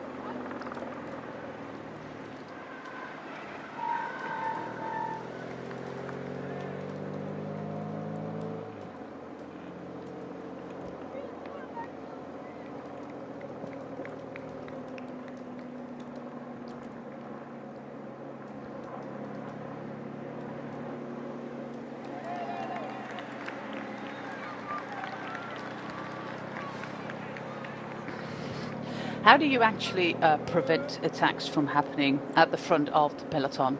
There's some riders who are absolute experts in time to control, but it's still 30 kilometers to go. It's a lot of time that you still have to control all the moves. So Brian, what does it take from a rider to, as they say, control the moves? That's something that they will hear in a team meeting. You are there to control the moves. What does it take to do that? Well, as a team, you can control the front of the peloton, especially if it's narrow, by, you know, kind of spreading out in the front of me. You often see that, but when it's kind of wide like this, to control, we see it often at the start of many kind of big stage races. When you want to kind of place the start, make sure that no danger riders getting the breakaway, and it's just about when someone attacks, you just follow them. And then they flick the elbow, you just ignore it. As simple as that. You just go with it and ignore them trying to cajole you into doing any work at the front. So it's more of about kind of hampering any breaks. So if you've got a sprinter in here, you're either going to ride on the front or you're just going to cover the moves. And if you get in a move, you know, I'm not riding, I'm not giving any help, but yeah, just tempers flying a little bit at the moment. That's one you shouldn't have reached over, that rider there, to be honest with you. It's a danger. It's always a danger when you get into a kind of feed station like that. I'm happy that they have the feed station in an uphill part of the course. Sometimes they actually have feed stations in a relatively downhill part of the course, which is, of course, absolutely impossible to grab a musette or to grab a bottle. But this is one of the two climbs on the local course, as one of the riders of the EcoFlow team misses that turn there. Luckily, no harm, and he can still sit back in the wheel of the last rider. Tartaletto Isorex are the riders in yellow. They're also getting to the front, one of the Belgian teams here. They do have a fast rider with Timothy Dupont. It's been a while. He has won some beach racing. He's a fast sprinter, but yeah, was looking for a new team quite last minute after his contract with the Bingle Wallonie-Bruxelles team was not renewed, and he found a home in the long-standing Tartaletto Isorex team. Back to Tudor Pro Cycling, a huge confidence boost with their first win of the season, the first win of the team ever earlier this week. They're racing here with Arvid de Klein, Niels Brun, Sebastian Kolze-Changizi. We saw him in action last year in Tour de l'Avenir. Jacob Eriksson, Mathis Rondel and Michael Zeilaert, the leader rider, coming from a whole line of cycling royalty. Joop Zeilaert, one of the most iconic pacemakers in six-day racing. Ron Zeilaert, of course, former team manager. His uncle is the partner of Leontien Zeilaert van Moorsel. So it's a family of bike riders and bike enthusiasts. One of the Euskatel, looks like Rory Townsend is going straight for the crowds there. And some bunny hopping as well from one of the riders of Euskatel. Well, this is what I was trying to say. This is a danger, and you shouldn't really be going and using the footpath at the sides. But I think for some of the riders, they're just trying to avoid some, riders that had maybe squeezed in and things like that. So yeah, it's always a danger moment. You really don't want to put any spectators in danger. And there was a law that the UCI said that you had to stay off the pavements, but clearly not being adhered to. No, most definitely not. Tandis Baloise at the front in the ever recognisable team colours. They have had these for quite some time. A lot of the riders of the team actually at the front. They're not a team that wins a whole bunch of races actually, but in the past 25, 30 years of its existence, it has delivered many of the great Belgian riders to the absolute top pro peloton. And that's what they're doing again. But they're getting a lot of competition nowadays with basically every big World Tour team having their own development team. And especially with the new rule that is going to get in place in the near future, that there's going to be a development fee for these teams when riders move up a level. But yeah, they have a lot of competition. Soudal Quickstep, they have Lotto Destiny, Intermarché Wanty as their own development team. Well, only a few years ago, this was the place to go if you were an up-and-coming Belgian rider.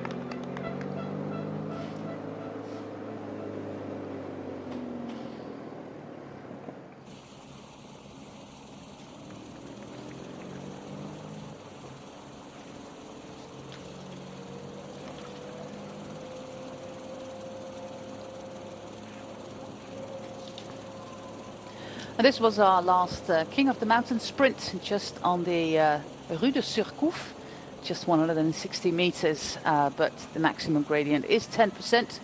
And that makes it official. If Jacob Scott finishes the race, he is going to the podium for a premium of €1,000 and probably some nice award and a hand of handshake of the mayor or something.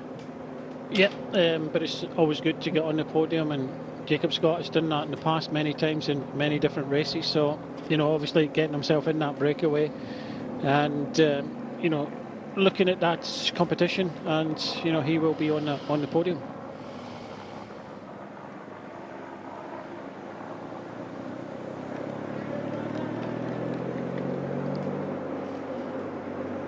Okay, something back at the front, of course, defending the chances of Nasser Bouhanni. Like you said before, Brian, for the people tuning in now, just after the Trofeo Binna has finished, this is Cholet, Pays de la Loire, 205 kilometers long. We are on the local laps around the town of Cholet. We had a breakaway of 5 with one rider from Britain, Jacob Scott, one from Israel, Edel Goldstein, one from Canada, Jérôme Gauthier, Enzo Boulet from France, and Nicolas Mengel, who was the last man standing and caught at 40 kilometers from the finish line. We got a new situation now, but yeah, judging from what we've seen so far, a bunch sprint seems likely. We have a few big names, including Nasser Bouhanni, 70 career wins already, but his last win is almost a year ago. That was in Tours, also one of the French National Cup races, La Route Tourangelle, Centre Val de Loire, Trouvé, Groupama Paris, Val de Loire. That is absolutely one of the longest race names there is. Just say Tours, because that's where it was. A race that's on next Sunday, by the way. So it's been almost a year, and for a sprinter, Brian, that does tend to creep into the head.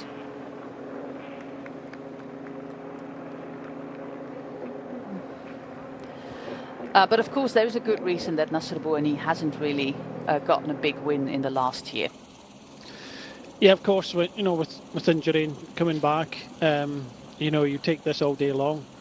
I know it's important for his team and himself to get back to winning ways, and it's just that kind of confidence boost that he really requires. But just looking at the strategy of some of these teams, we're seeing Flanders try at the moment. We've seen AG2R try a little bit earlier on, Total Energies and things like that, but it's not together. It's in kind of fits and starts.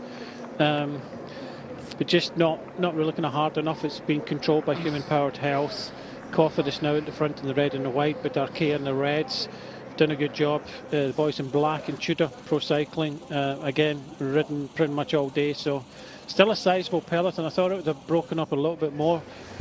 And it just says to me, I think there are maybe a few teams kind of holding back until possibly the penultimate lap to try and, work out how they're going to try and win this race. Just a little bit of elevation there in our finish straight. But I'm also at the beginning, when things are even narrower, I'm just not very convinced with these outstanding barrier feet that we saw there. The final few hundred meters, they have these panels on them, but at the first few hundred meters of that last kilometer, there's these outstanding feet. It gets narrow there. It is a recipe for disaster.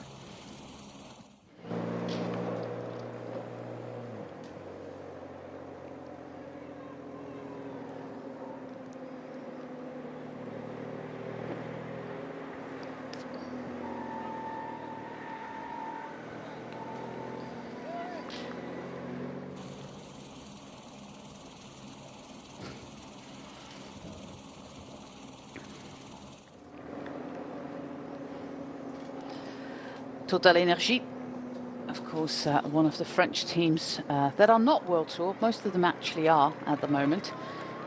But they finished in second place in the pro team ranking last year. So they do get the automatic invitation to all of the big stage races, to the one-day classics, to all the World Tour races. They can decline the invitation. I think they did so with the Giro. I think they might have said no to the Giro, but I might also be mistaken. They are racing here with Jason Tesson. He's already won a few races earlier this year. He crashed out on Friday, in Bredene Kokzijde. So I don't know how he has recovered from that crash. But they also have Lorenzo Mansin, who is a rider who can really do well, because last year he was 5th in this race, with Tesson being 4th. Allegaert of the Cofidis team, he's not here, was 3rd. Emmanuel Morin was 2nd, he is here. And Marc Sarrault, as I mentioned before, is not defending his title for the AG2R team. But they do have some fast riders, including Damien Toussy. But not the all-and-out sprinters that they have for the AG2R team, Brian. I don't think they can be utterly confident when it comes to a bunch kick. No, I don't think they will. They have brought the riders up towards the front. I didn't think it was to look after them. I think it's maybe more about positioning than anything. I think many teams are starting to come up to the front because they feel as if something is going to happen. That they want to be involved with the action. They want to go with the groups that might be when the attacks start, because we have over the last few kilometres seen a real lack of commitment from a lot of the teams. There's no real attacks. It does look as if Cofidis are interested in their sprints. That's why they've come up to the front. Tudor on the left hand side in the black, so we know that they're happy. You see AG2R in the white there, they are not. They have been one of the most active teams together with Total Energies. But like you say, Mansin is quick, but is he quick enough to beat the likes of Bahani and Decline? I'm not too sure, but I'm a little bit surprised. Now we're getting close to 20 kilometres to go inside the last 3 laps of Cholet here, that it's not being as active, which means that if it's easy enough now, it means that the last 2 laps could be quite crazy.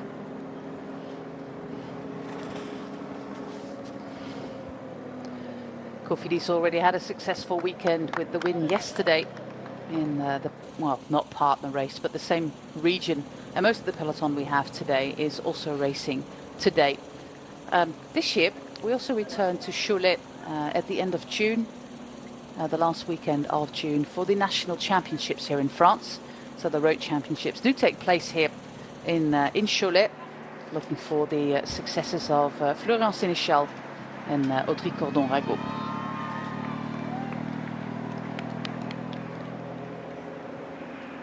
I do think that playing the card of Zingelet is a good one. They don't have the likes of Benjamin Thomas, for example. He was racing Milan-San Remo yesterday. They're going with a late attack with Axel Zingelet. He can survive the climbs, he can survive the high pace, but in a real bunch sprint, Brian, I don't think he's fast enough. It has to be more of an uphill finish, but I'm looking here. It looks as if Cofidis are potentially setting up an attack here for the rider sitting in second wheel. The speed just suggests it. Also, when he peels off, Cofidis are going to try and go. But AG2R are on the wheel. Groupama there in numbers in the dark blue as well. So it's started to ratchet up a level now. The speed at the front, and this is not just a controlling measure. This is, we want to try and do something. So Cofidis coming up obviously wasn't for a sprint with Zingler. It was more like try and split this peloton up. Yes, because with 20 kilometers to go, it's still an almost complete peloton. Of course, we have lost some riders who can't follow the pace, but yeah, most of the 128 riders who took the start this morning are still here.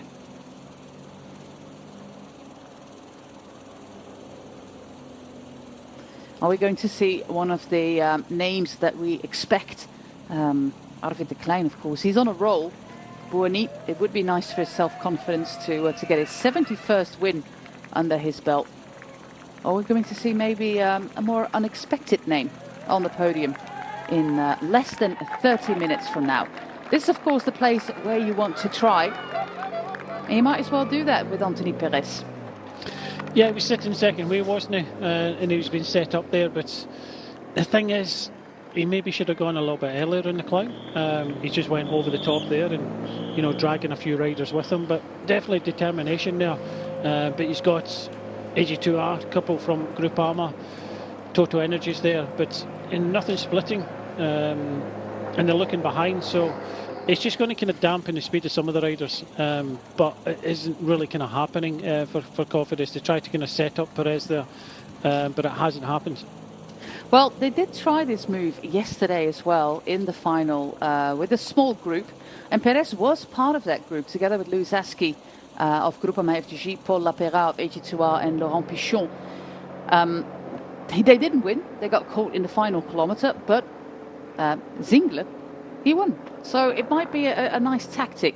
We do see Louis Aski again part of this move, so a little bit of a repeat performance from yesterday.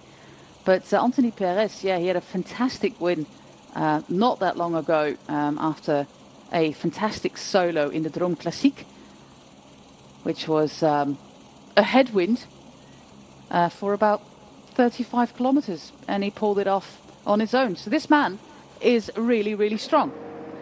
And we do have a little bit of a group there, with 2 riders of Groupama FDJ involved, 2 riders as well for Cofidis, 1 for Total Energy, 1 for Saint-Michel Aubert, Tartaletto Isorex, 1 for Tudor as well. And this might be an interesting move that we are watching right now. Yeah, I think Aski was possibly just thinking about what he was going to do in this situation, whether it was the right time to go. It took a while. He was looking behind quite a lot. He never seen too much of a gap. He was just waiting to see what Perez was doing, and now he comes to the front and starts to push on with his teammate now. Zangler is there.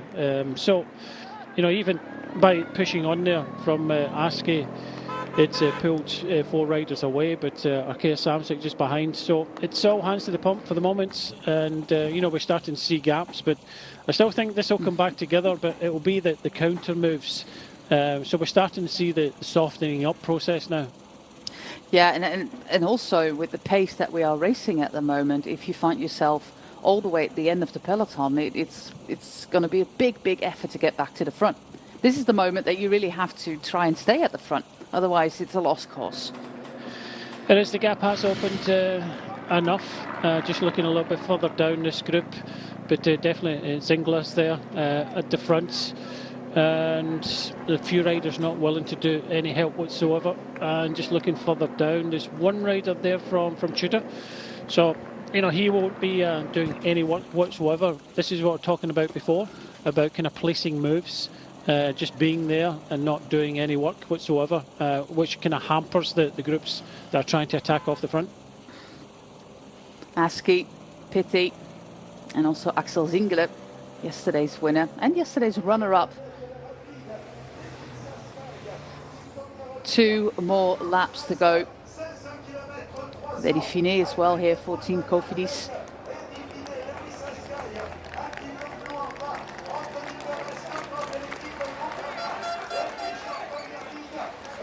Yeah, who's going to do the work in the peloton? We have well, most important teams are at the front at the moment. Yeah, now that we've come off that descent, now we're coming through the finish, and we're starting to see human-powered health. Arkea, Tudor, they're all the teams that were riding for a sprint anyway. It's a very, very small gap. So you think that they will try and kind of bring this group back together. It's not working in cohesion. We mentioned that there's a few riders in here not willing to kind of help, so it's kind of splitting up at the front, but still. With the likes of Pitti and Aski in there willing to kind of push on, and Zingler, Grelia is there for Total Energy. So it's an interesting group, but I don't think it's the right group. Though, and maybe some of the teams, because it also takes a little bit of time before this information is relayed back to the sports directors. We are also trying to recognise the riders, and the same situation, of course, happens in the team car when the commissaires are trying to get all the numbers out. On the race radio. That's where you need the riders to give that information. Some of the quickest way of doing that is just to go on the radio. But although the black jerseys are towards the front, they do have a rider in this group of, I think it's about 11 in front. It's not a huge gap. Still 15 kilometres to go, plenty of action. But unfortunately for Tudor Pro Cycling, they're still in the second half, and he's just about to close his. He's doing this because he wants to get up to the group in front and try and kind of slow them down, kind of sandbag Nobody likes riders when we get into this stage of a race like this, of sitting on the wheels at the back.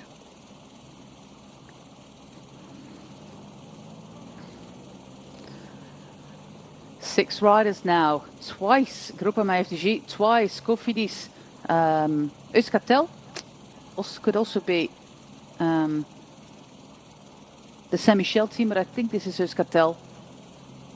And then the 5 chasers with Grelier. And then the peloton led by Arkea Samsic, one of the teams not represented at the front. And of course they have Nasser Bourni, arguably one of the fastest riders on the line here. But Anthony Perez, well, he's done this before. He looks very confident there, the man from Cofidis. He looks strong, they do. But all of the Groupama and Cofidis have got their strongest riders here, and you know it'll be hard to bring these guys back. Looks like the AG2R rider that was there starting to suffer, starting to be dropped. But Human Powered Health now towards the front with Arkea, but not really in numbers, because you've already mentioned, but it's 2 from Cofidis and 2 from Groupama, so you know it's all about the numbers. 3 riders of the counter-attack now caught, also the remaining rider for Tudor, meaning that we have that group of 6 at the front at the moment. Okay, Samsic rider also dropping back to the peloton. That might have been instructions from the team car as well. Well, I think if you can stay there, Jose, you stay there at this moment in time, because you know there's a strong group in front, and I think it's just a case you get caught in the second part of the split now. But 2 riders from Cofidis, 2 riders from Groupama, and 1 from Euskaltel. And the rider from Euskaltel not helping at all. So Perez and Zingler, Pitti and Arkea, Askey, sorry. But you know there's a lot of teams still prepared to ride on the front, and it's not all over for them. But you know this is a really good move for both Groupama in the dark blue and in the red and white Cofidis. So we have yesterday's winner and runner-up in this group. So Axel Zingler and also Laurens Pitti. I think it might be Martin, the man from Euskaltel. The Arkea rider is really trying to get back to that first group, because I think this is looking like a promising move right now. It's a very promising move, and you know if you can be there, be there. But if you can't, then sit up straight away and come back and use your energy. 11 seconds, it's not a lot.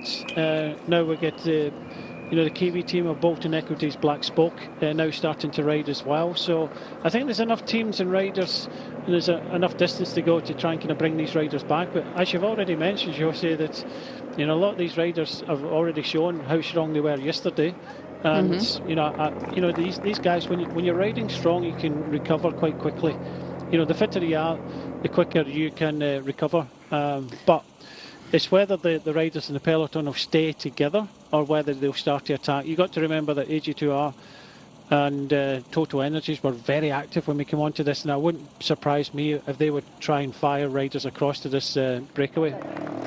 Well, there you go. Point proven there, Brian.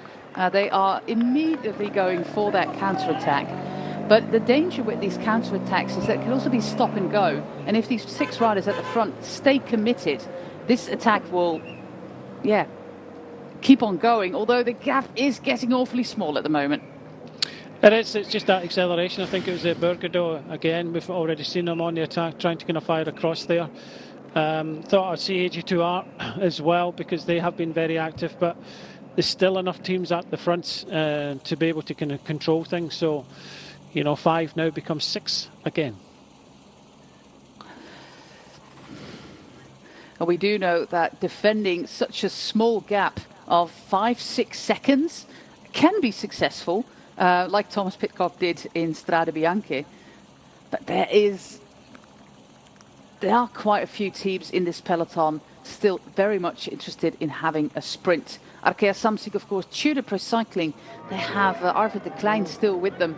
They must be interested in having that sprint again. But look at the focus on the face of Anthony Perez. He is very committed to work for Axel Zingler. But that is just 7-8 seconds now between that first group in the peloton. Yeah, it came close, but they can push out a little bit on this descent. I think it was Kevin Ledanmore for Arkea that they tried to go across, but he's given it up and gone back to the peloton, not by choice, of course, but he'll help out in the chase. There's another rider trying to come across, but this is quite a quick part of the course, and it's not a huge gap. Still, Flanders getting involved there, Arkea. But some of the sprinters, they just have to hope, fingers crossed, that their teammates can do the work and bring it all back together. But we definitely have got a very strong group of 6 at front. It does show that if they want to try this in the next lap, you can get a little bit of a gap on the peloton. It's not completely over, but chances have slimmed down a little bit for this group, where Anthony Perez is just going. That fantastic win in Drôme Classique after that magnificent solo shows what a strong guy this is. Normally, he rides in support. He's part of breakaways, and now he's doing everything for Axel Zangler to, well, quite possibly do the double this weekend for the man from the Alsace region. I feel sorry for the lad from Nantes Atlantique just behind, because he tried to go across. I don't think it's possible, but it just really needs all 6 riders to commit to this if they've got any chance, a slim chance of staying away. But I think it's going to be brought back, but definitely a valiant effort. Well, it's pretty sure that yesterday's race doesn't lie. We have Laurens Pithy, Axel Zangler in that first group. Those were the number 2 and 1. Zangler won, Pithy was second of yesterday. But also Godson Martin, the rider for Euskaltel in that first group, who was 6th yesterday. So they were all part of that group that sprinted for the win after a rather exciting race with also a climb in that local lap. It's going to be a really interesting final lap here, because it does look as if there's a lot of commitment here from this group of 6 at the front.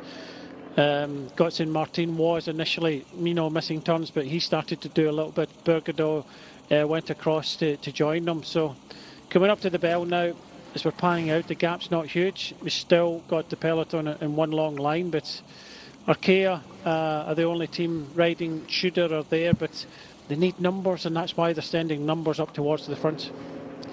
Well, we're in the final kilometre of the penultimate lap with our group, with the 2 riders of Cofidis, Axel Zingler, Anthony Perez, 2 riders of Groupama FDG, Lewis Askey and Laurens Pithy, the man from New Zealand, and of course the man from the UK. Mathieu Burgodeau is the rider for Total Energie, and from Euskaltel Euskadi. In the orange is Godson Martin, a man who was 6th yesterday as well. The peloton led at the moment by the brigade in red, the Arkea Samsic team. We do see some black at the front as well of the Tudor Pro Cycling team, of 2 of the fastest sprinters, Nasser Bouhanni and Arvid de Klein. But yeah, this is going to be an interesting final lap, with Anthony Perez turning himself completely inside out for Axel Zingler. You can see Godson Martin is just, starting to miss a turn. He realises he's up against it, kind of outnumbered at the front. You can see the faces of Arkea Samsic as they go through to take the bell, and they're really on the rack at the moment. You need another few teams to commit to this if they want to bring them back, but this is definitely a very strong group that we've got in front. 6 strong riders, all committed, albeit a couple of them are starting to think about missing turns. Roy Townsend, the Irish national champion, looks very confident there in 5th place. What is that, a football on the road? Yeah, luckily somebody is getting it off the road there. Oh, it's not really a place to play football on the side of a cycling race. But luckily everything is in order. Rory Townsend was looking rather good there at the front of the bunch. And with a little bit of an uphill sprint that we have, I do rate his chances to get a good result here. Bolton Equities, Black Spoke, they have some wins this season, but all of them were in New Zealand quite early on in the season, in the New Zealand Summer of Cycling National Championships, 2 of them, both the under-23 and the elite. But the gap is opening up, Brian. This is promising. It is, and it's starting to to get worrying now for the riders and the teams that have missed out in this. Of course, you mentioned Rory Townsend, very capable of getting up in this race, and his team already have got a prize in the King of the Mountains. They started to ride, but it will need a little bit of commitment from not just one or two teams in the peloton. It will need 3 or 4 teams to commit if they're going to bring these riders back. Only got St Martin at the back here, and the orange is not contributing, but everybody else is. And we do have 3 fast riders at the front, riders who were in the top 10 yesterday, including yesterday's winner. So it does avoid a bunch sprint if the scenario stays like this. Panning out with the helicopter gives us a little bit of a better idea of the actual gap. It's not like the peloton is slowing down, not at all, with Arkea Samsic doing everything they can to get to the front there. But yeah, like you explained, Brian, these 6 riders at the front, maybe 5. One of them, like Martin, is maybe not doing all that he can. He might possibly just not be able to. And in the peloton, there's not 5 riders riding. So at the moment, it's an uneven battle. It is, and the Arkea Samsic rider kind of propped on the front, and he had one rider for Arkea, one rider from Tudor. Just you can see them at the bottom of our picture now. They were riding at the front, and just in that short, sharp climb now, have been distanced by the peloton. So one rider cannot bring 12, 11 seconds back pretty much on his own. He's doing a great effort here, but just look behind. You've got Rory Townsend and one of his teammates. I don't think Rory's going to ride, but then behind you've got Cofidis. So Cofidis happy with this, but they really need to try and kind of close this one down. Otherwise, these 6 riders will be battling out for the win. 5.4 kilometers to go. We have done the first of 2 small climbs on this lap, and these small climbs can make a difference. Yeah, we see Zingler also being a little bit, Perez being a little bit unhappy there with the rider from Euskaltel. Yeah, that's the problem. Now we see the Irish champion trying to close this one down. Thought he'd maybe wait, but I think they realised that it's now or never. That these 6 riders could be battling for the win, but the only person missing turns is Scott St Martin, and he's playing a game at the moment, and the game might be thrown out the window, to be honest with you, because it does look as if they could be caught. But then again, a bit of a lull in the action again. Nobody wants to give Rory Townsend a turn, and it all comes back together. They're only just in front of you as we hit this small climb again. Yeah, we're on to the final climb of the local lap. It's called the Rue sur Couf. Just 160 meters, but it has 10%. It's so painfully close now, Brian, with 4.4 kilometers to go. Lewis Askey giving everything for his teammate from New Zealand. Then it's Perez, Zingler, Burgodeau, and Martin. Look at that. The gap is 100 meters, 120 meters, not more than that. But this is a moment that they can profit from. If there's no action, if there's no controlled effort in the peloton, that might be a little bit different. Crash. Make it difficult for the chasers. We have a crash here. Yeah, it just happened. Yeah. Touch of wheels there, bit of tiredness, and it's pretty much close to the front of the race. But talking about the front of the race, it's we over. do have a junction. So Askey giving it absolutely everything at the front now, but it was the rider from AG2R that just come across that final gap there and shut it all down.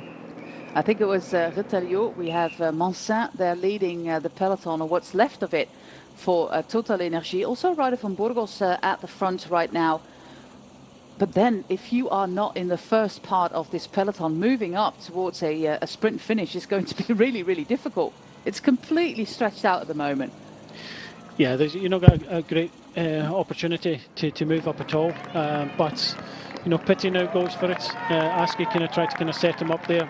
Looking behind from Zingler. Perez is so strong today, it's unbelievable. But they don't want anything to go now. Hold the wheel, but this is definitely thinning out here, and over the top Zingler goes.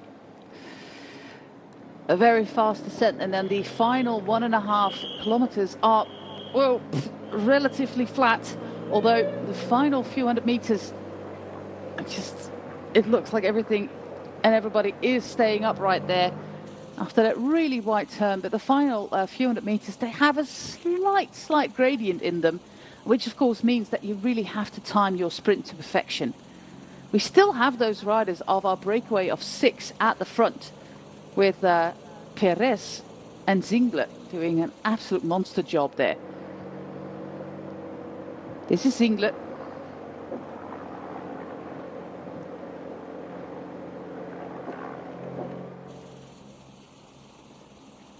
Two and a half kilometers to go, Brian. We see that. So there's a little bit of a train with Total Energy there, bringing Lorenzo Mansin to the front. He was 5th last year in this race, so he does know this finish.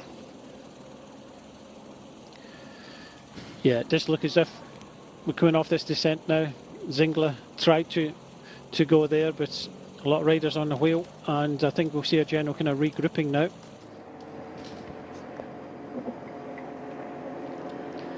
Bergedorf tries again. Yeah, this might be a good moment to try, but Groupama FDG is straight on the wheel. Remember, they have 3 fast guys on the team.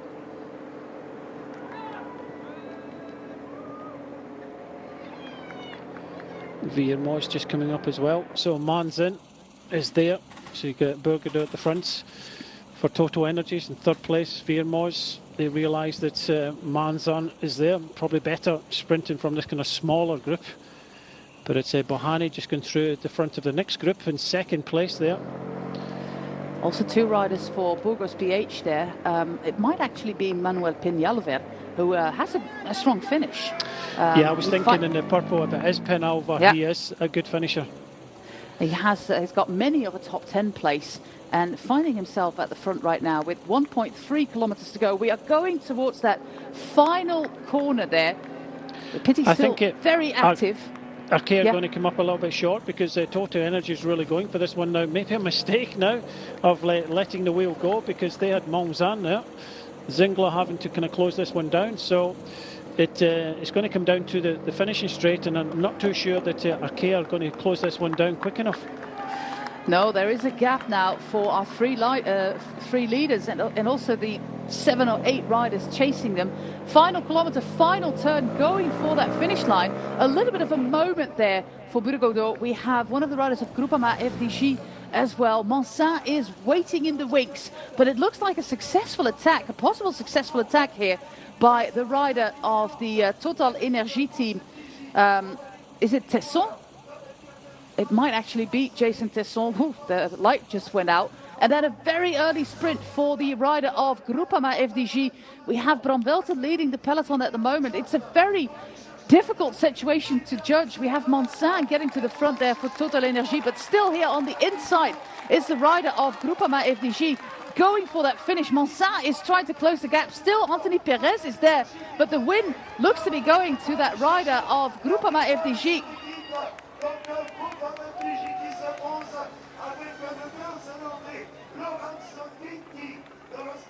And I think it was still Lawrence Pitty there at the front. Yeah, it was. It was Total Energies went inside the last kilometre with Viermo's, and he just went after him. He was in the original breakaway with Askey towards the end there, and managed to have enough strength. And okay, they were coming behind, and Perez was super strong yet again at the finish there, but just holding off Manzan. But yeah, Pitty takes that one, and just an effort there to go up to Viermo's in the finishing straight and go past them and take the victory. And it's a first pro win for the man from New Zealand.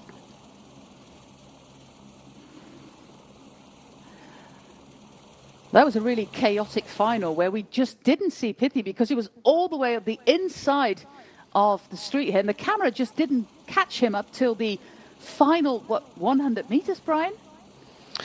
Yeah, he just Viermo's was the rider that went first. He just kind of let him go a little bit and then chased him down into the last kind of 100 metres. You can see Monzan is fighting it out with Perez, but Perez is super strong. He just kind of holds on there. Gotson Martin played a kind of canny game there, gets 4th. Tudor Pro Cycling up there as well. Zingler in the top 10, but yeah, it was a good final couple of laps. We always thought it would be pretty active, but Pitty together with the Askey got themselves there in this front group. Arkea Samsic came up a little bit short, and Pitti takes his first ever pro victory. Just 20 years of age, this man coming through the ranks of the Groupama FDG development team. Like you said, part of that move of 7 that looked so promising. They were caught, but he found himself at the front of the complete chaos in that final lap. But what a fantastic finish by Laurens Pitti, the man from New Zealand. He was second yesterday, and he wins today, and it's his first pro win. What a week for him. 8 as well in Nokere Koersen. So you can say that this was coming.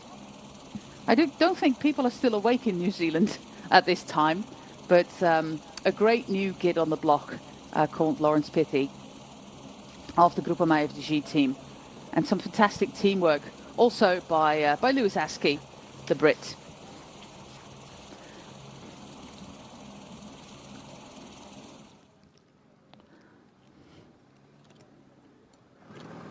Well, the entire team together here.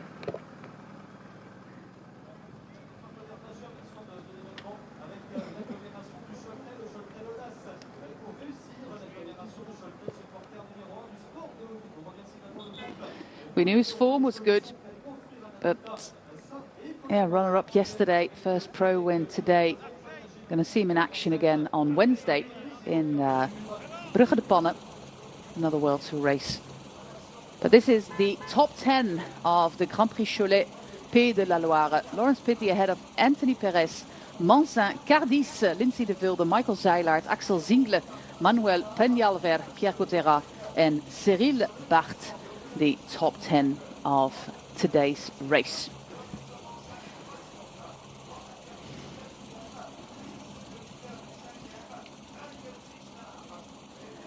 And I think he's probably the first winner from New Zealand. This race that started in 1978. Yes, we have one winner, of course, from Australia with Chris Sutton, and he's the first winner from New Zealand. 20 years of age, Brian. I think we have a new name for the future for New Zealand.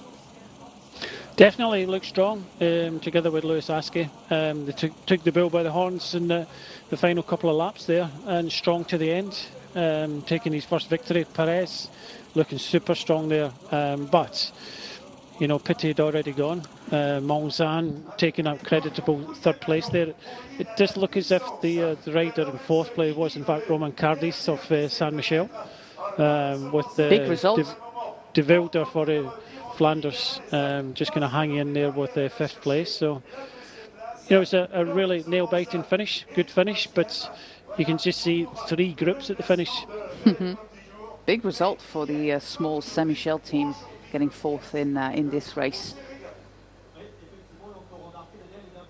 But this is very promising for the young man from New Zealand, being part of that break, of course participating in the action as well, and then still being able to pull this off in the final kilometer. That's pretty impressive.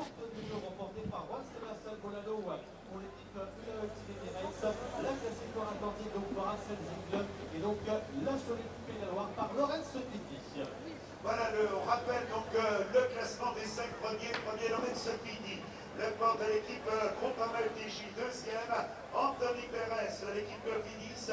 Troisième, Lorenzo Manzin. And I think it's also like taking the plunge to go to Europe when you are a first-year elite rider, coming straight from the juniors, moving to France, and then joining this development team. And yeah, after 2 years only, they gave him a place in the World Tour squad. Of course, they know his talent.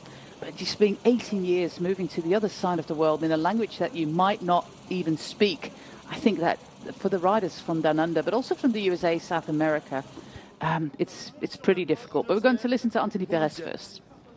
Ouais, c'est un beau week-end pour l'équipe.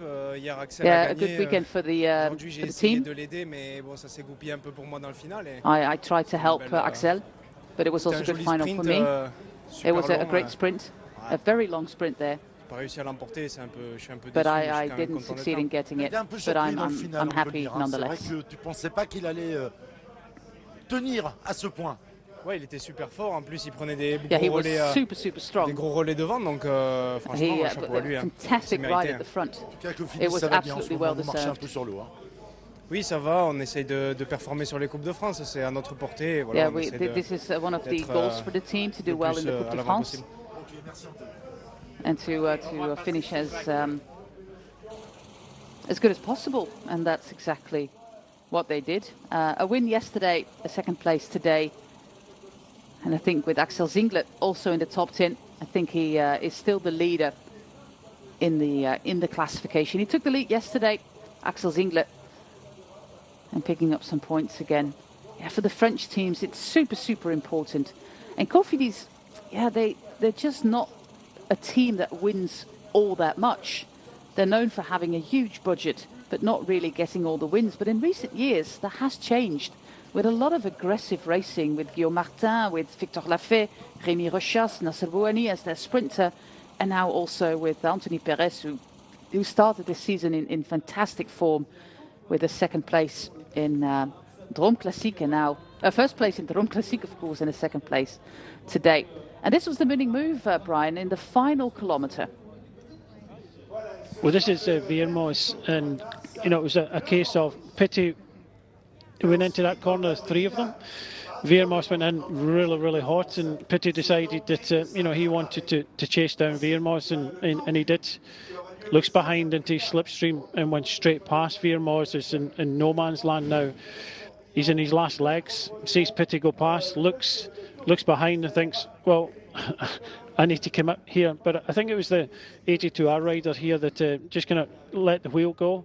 But this was a really kind of strong sprint because Monsan is no slouch in the sprint here. He was pretty much armchair right to the end. But as you know, the amount of work that Perez had done pretty much in the last couple of laps, and he still had enough energy to finish in second place there, which proves how strong he was.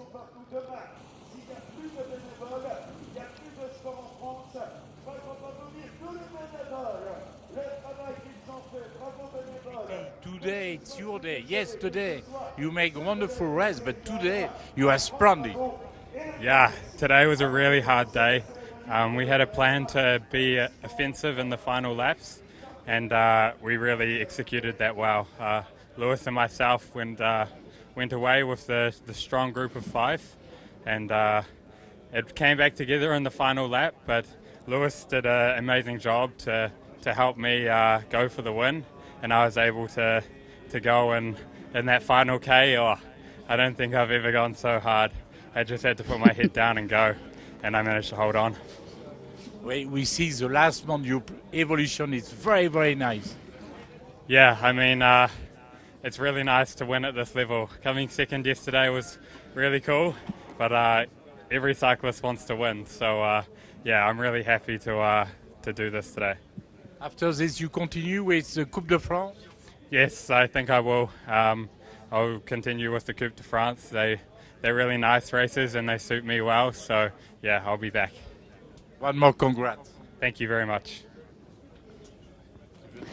Yeah, a really rapid rise through the ranks for the 20-year-old from New Zealand. He will be 21 in July, and all the promise that's already here. And of course, this is not the highest level of racing, but these races are fantastic training, a fantastic experience, and then the highest level will come as well.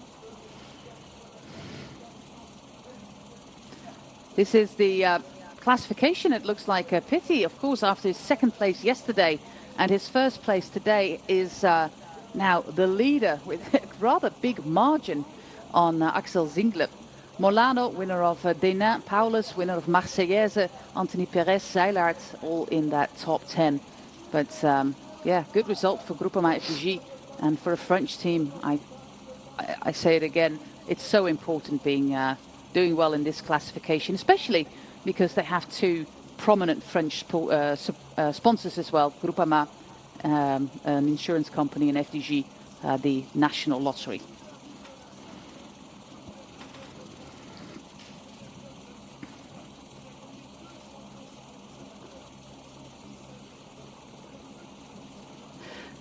I'm going to see that last kilometre again, Brian, and maybe you can keep that focus on where Pithy is in that last kilometre and where he comes from. Well, this is in fact about no, this is not the last kilometre. Meters to go. We were told it was the last kilometre. The move is already made here. Yeah, there was a winning move, and there's a little bit of hesitation from many of the others allowing Pitty to do that, but you have to put yourself in that position. He looks behind, he went so deep here, but he had the finish in sight with the others coming very, very quickly. But Perez was just so impressive there, holding off Manzar. But a good win, good first win for the Kiwi, and I think you have to say he deserved that. He said he never had to do an effort like this one in the final. But yeah, a really remarkable first professional win, and you never forget that first one. And I think we're going to see more of this kit in the future.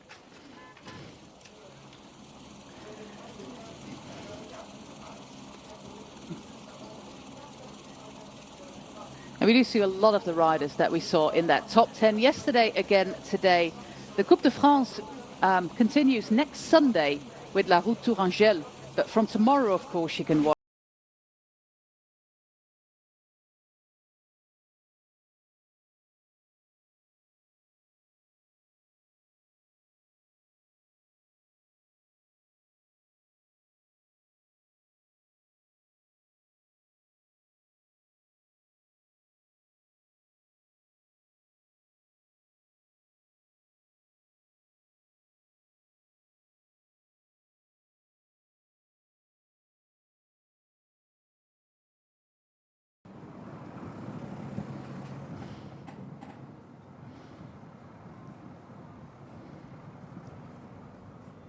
Ouais, ils sont frangins.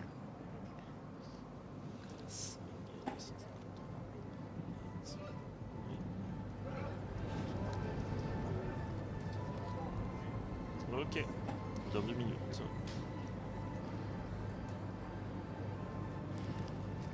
Il est où Jean-Marc là? Il est...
Et c'est aussi grâce à vous qui sont là et continuez à être là et pour continuer à avoir envie de soutenir l'organisation course de vélo. Merci à vous, monsieur. Merci. Voilà, bel hommage donc de Gilles Bourdelès, le maire de Cholet, à l'intention.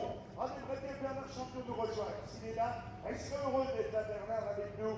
Bernard Champion, je ne sais pas s'il est là, Jacques Bossis. Il est où, Bernard? Mais qu'est-ce que tu fous là-bas? Honnêtement, on va faire le protocole à nous tous. Voilà, bien Bernard, je fais une photo là quand même. Allez, voilà, merci. Vous applaudissez, votre image devant vous. 400 victoires de Cholet, Bernard Champion. Voilà, on va pas donner son âge, c'est ce là. Et comme il est au monde, c'est votre stabilité qui a été fait de vous.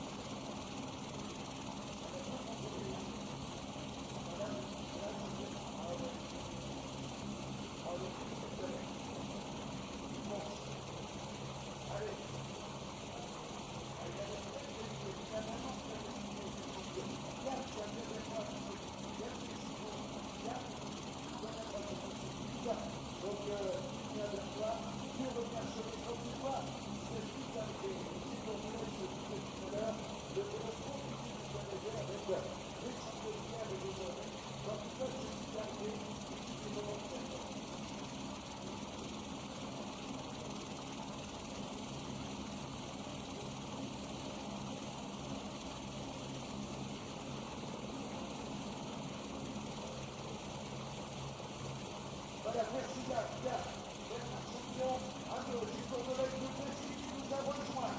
C'était la 45e édition. Vous avez pas identifié notre premier vainqueur. Il n'a pas changé.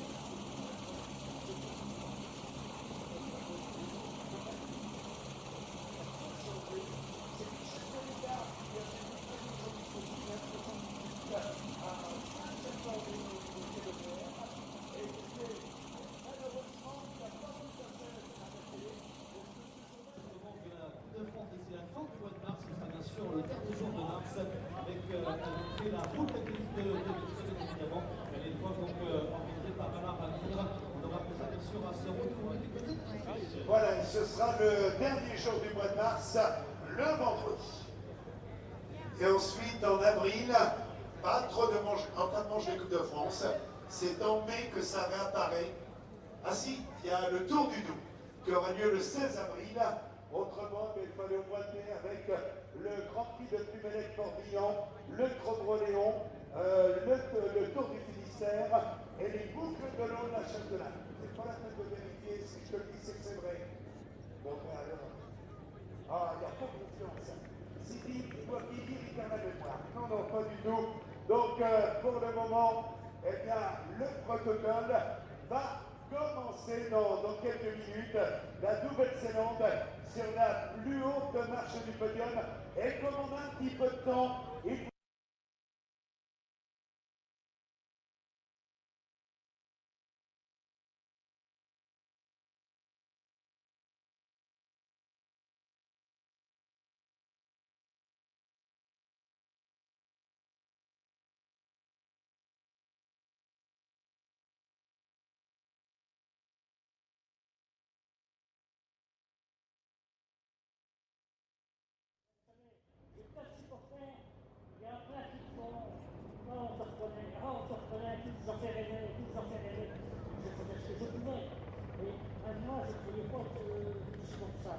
C'est pour ça que j'ai jamais voulu passer professionnel. Et je peux vous dire que dans ma jeunesse, tous ceux qui étaient à côté de moi, qui ont travaillé pendant 13-14 heures par jour, j'ai sorti l'école à 13 ans, et j'étais quasi en journée 2 fois par semaine chez deux paysans. Et à l'époque, on travaillait le foin, le soulier, tout à la main.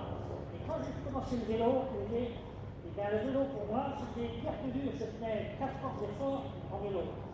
Et peut-être que vous savez, il y avait d'autres que moi, comment je bougeais, des mecs qui étaient paysans, et il marchait bien cela. C'était cool, voilà. Merci beaucoup. Attends, bouge pas. Bouge pas, donc on va peut-être dire bon, parce que là, il va faire l'émission. On va refaire bonjour monsieur le maire, d'autant plus que Gilles est là. Je voudrais te poser une question, parce que tout le monde se la pose, tu ne me réponds pas. Pardon, est-ce que c'est vrai qu'Yvette Horner a été tombée amoureuse de toi? Non, on ne va pas raconter des conneries. Ah, d'accord. Voilà, c'est... On a connu des gonzesses, oui. Ah non. Mesdames et messieurs, donc, voilà. C'est pas grave. Mais non, c'est même très bien. Tout le monde a connu ça. Ah bah, bien sûr. Vous savez, à des fois, on gagnait, mais j'ai le droit de dire ce que je veux. Bon. Des fois, on gagnait, puis c'est tout le monde avait la gère. À vous demander où c'est qu'on couchait, les autres. Alors voilà, c'est comme ça la vie, mais c'est pas pour ça qu'on allait avec, parce que le lendemain, il fallait qu'on court. Ah bah oui, tu t'en es bien sorti, je te félicite. Voilà, merci Bernard Champion. Donc, le Cholet se souviendra de cette cérémonie protocolaire. C'est bien l'espace populaire. C'est super, oui.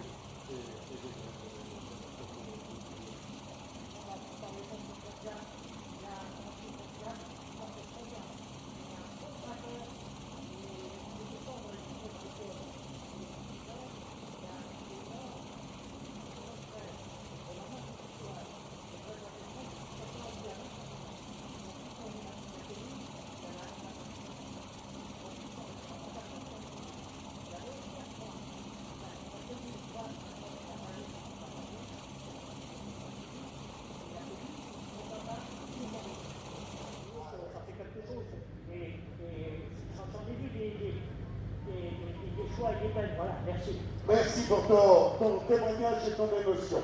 On va...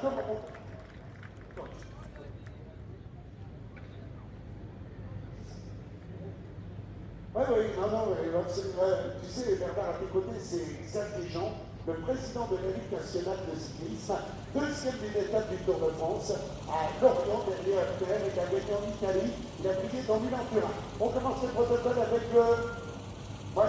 Voilà, on va accueillir le vainqueur de l'épreuve. Vous allez le découvrir il y a 20 ans. Il est le vainqueur de Cholet Pays de la Loire. Retenez bien son nom. On a rappelé tout à l'heure la carrière de ce jeune homme.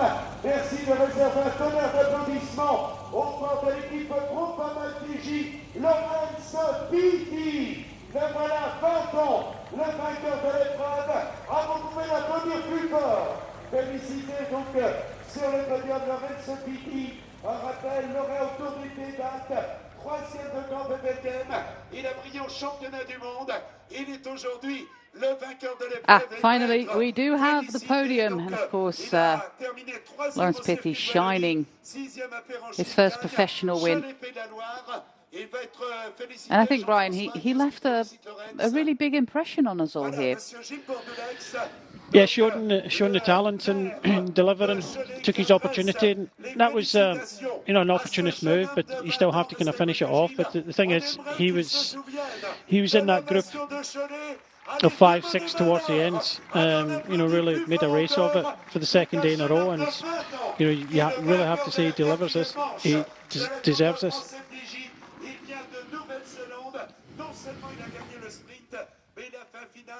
Absolument étourdissant. On le retrouvera tout à l'heure avec les 3 premiers.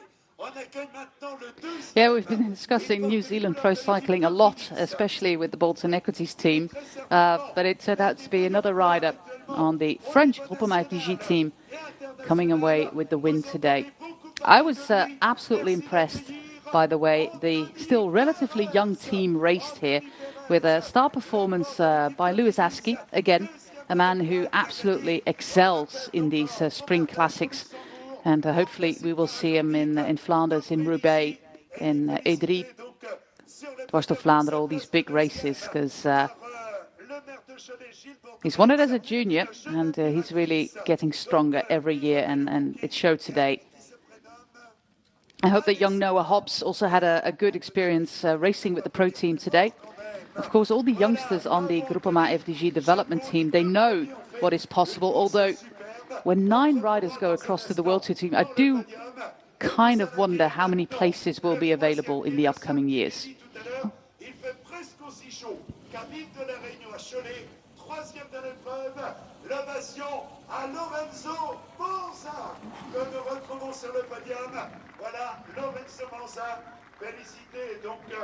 Voilà, le fanion de Cholet Pays de la Loire. On va rappeler les 3 premiers qui vont nous rejoindre. Donc le vainqueur. Ah, look at this, the charmer. This is absolutely wonderful. Well done, Lorenzo Manzin. Voilà, donc le podium. Le deuxième, je crois que c'est de l'autre côté, Anthony, non? Voilà, oui. Qu'est-ce que tu veux, Lorenzo, il est gaucher, donc il a toujours du mal à trouver la bonne. Regardez Sourier qui est là dans vos 3 photos. Donc, pour les herbiers, on dirait les Delton comme ils sont mis là. Donc, voilà, le podium en applaudissant nos 3 champions.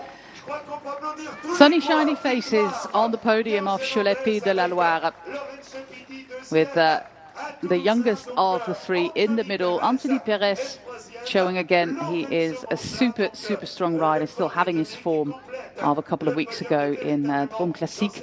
And Lorenzo Manzin adding another top placing to his name for Total Energy. Important points for them as well in this French race.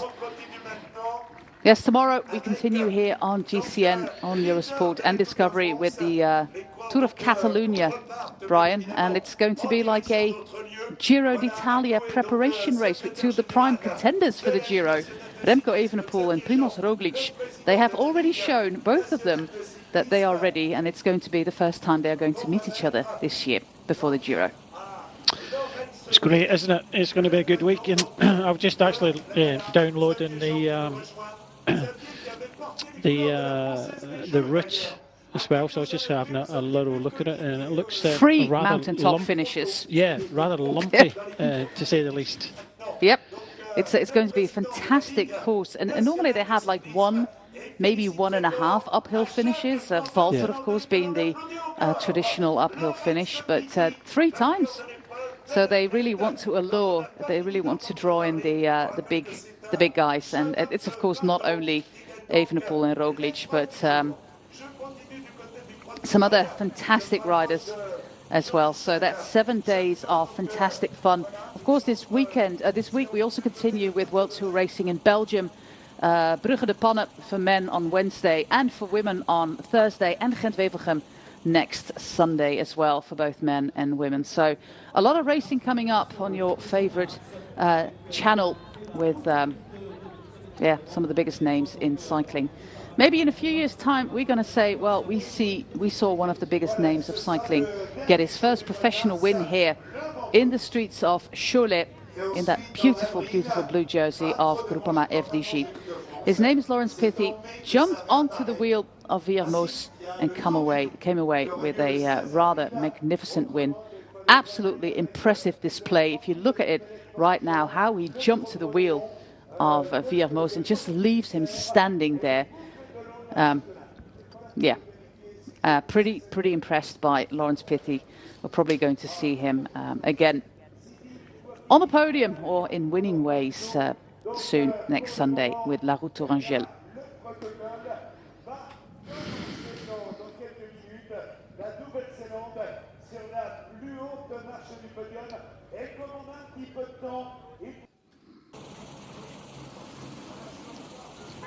So he comes away with a win and the lead in the French National Cup. And just like he said in the interview, he's liking these French Cup races. They really suit him well. Yeah, with a second place and a first place on the weekend, he's already taken quite a significant lead in that classification. Might be one of the targets for Pithy this year.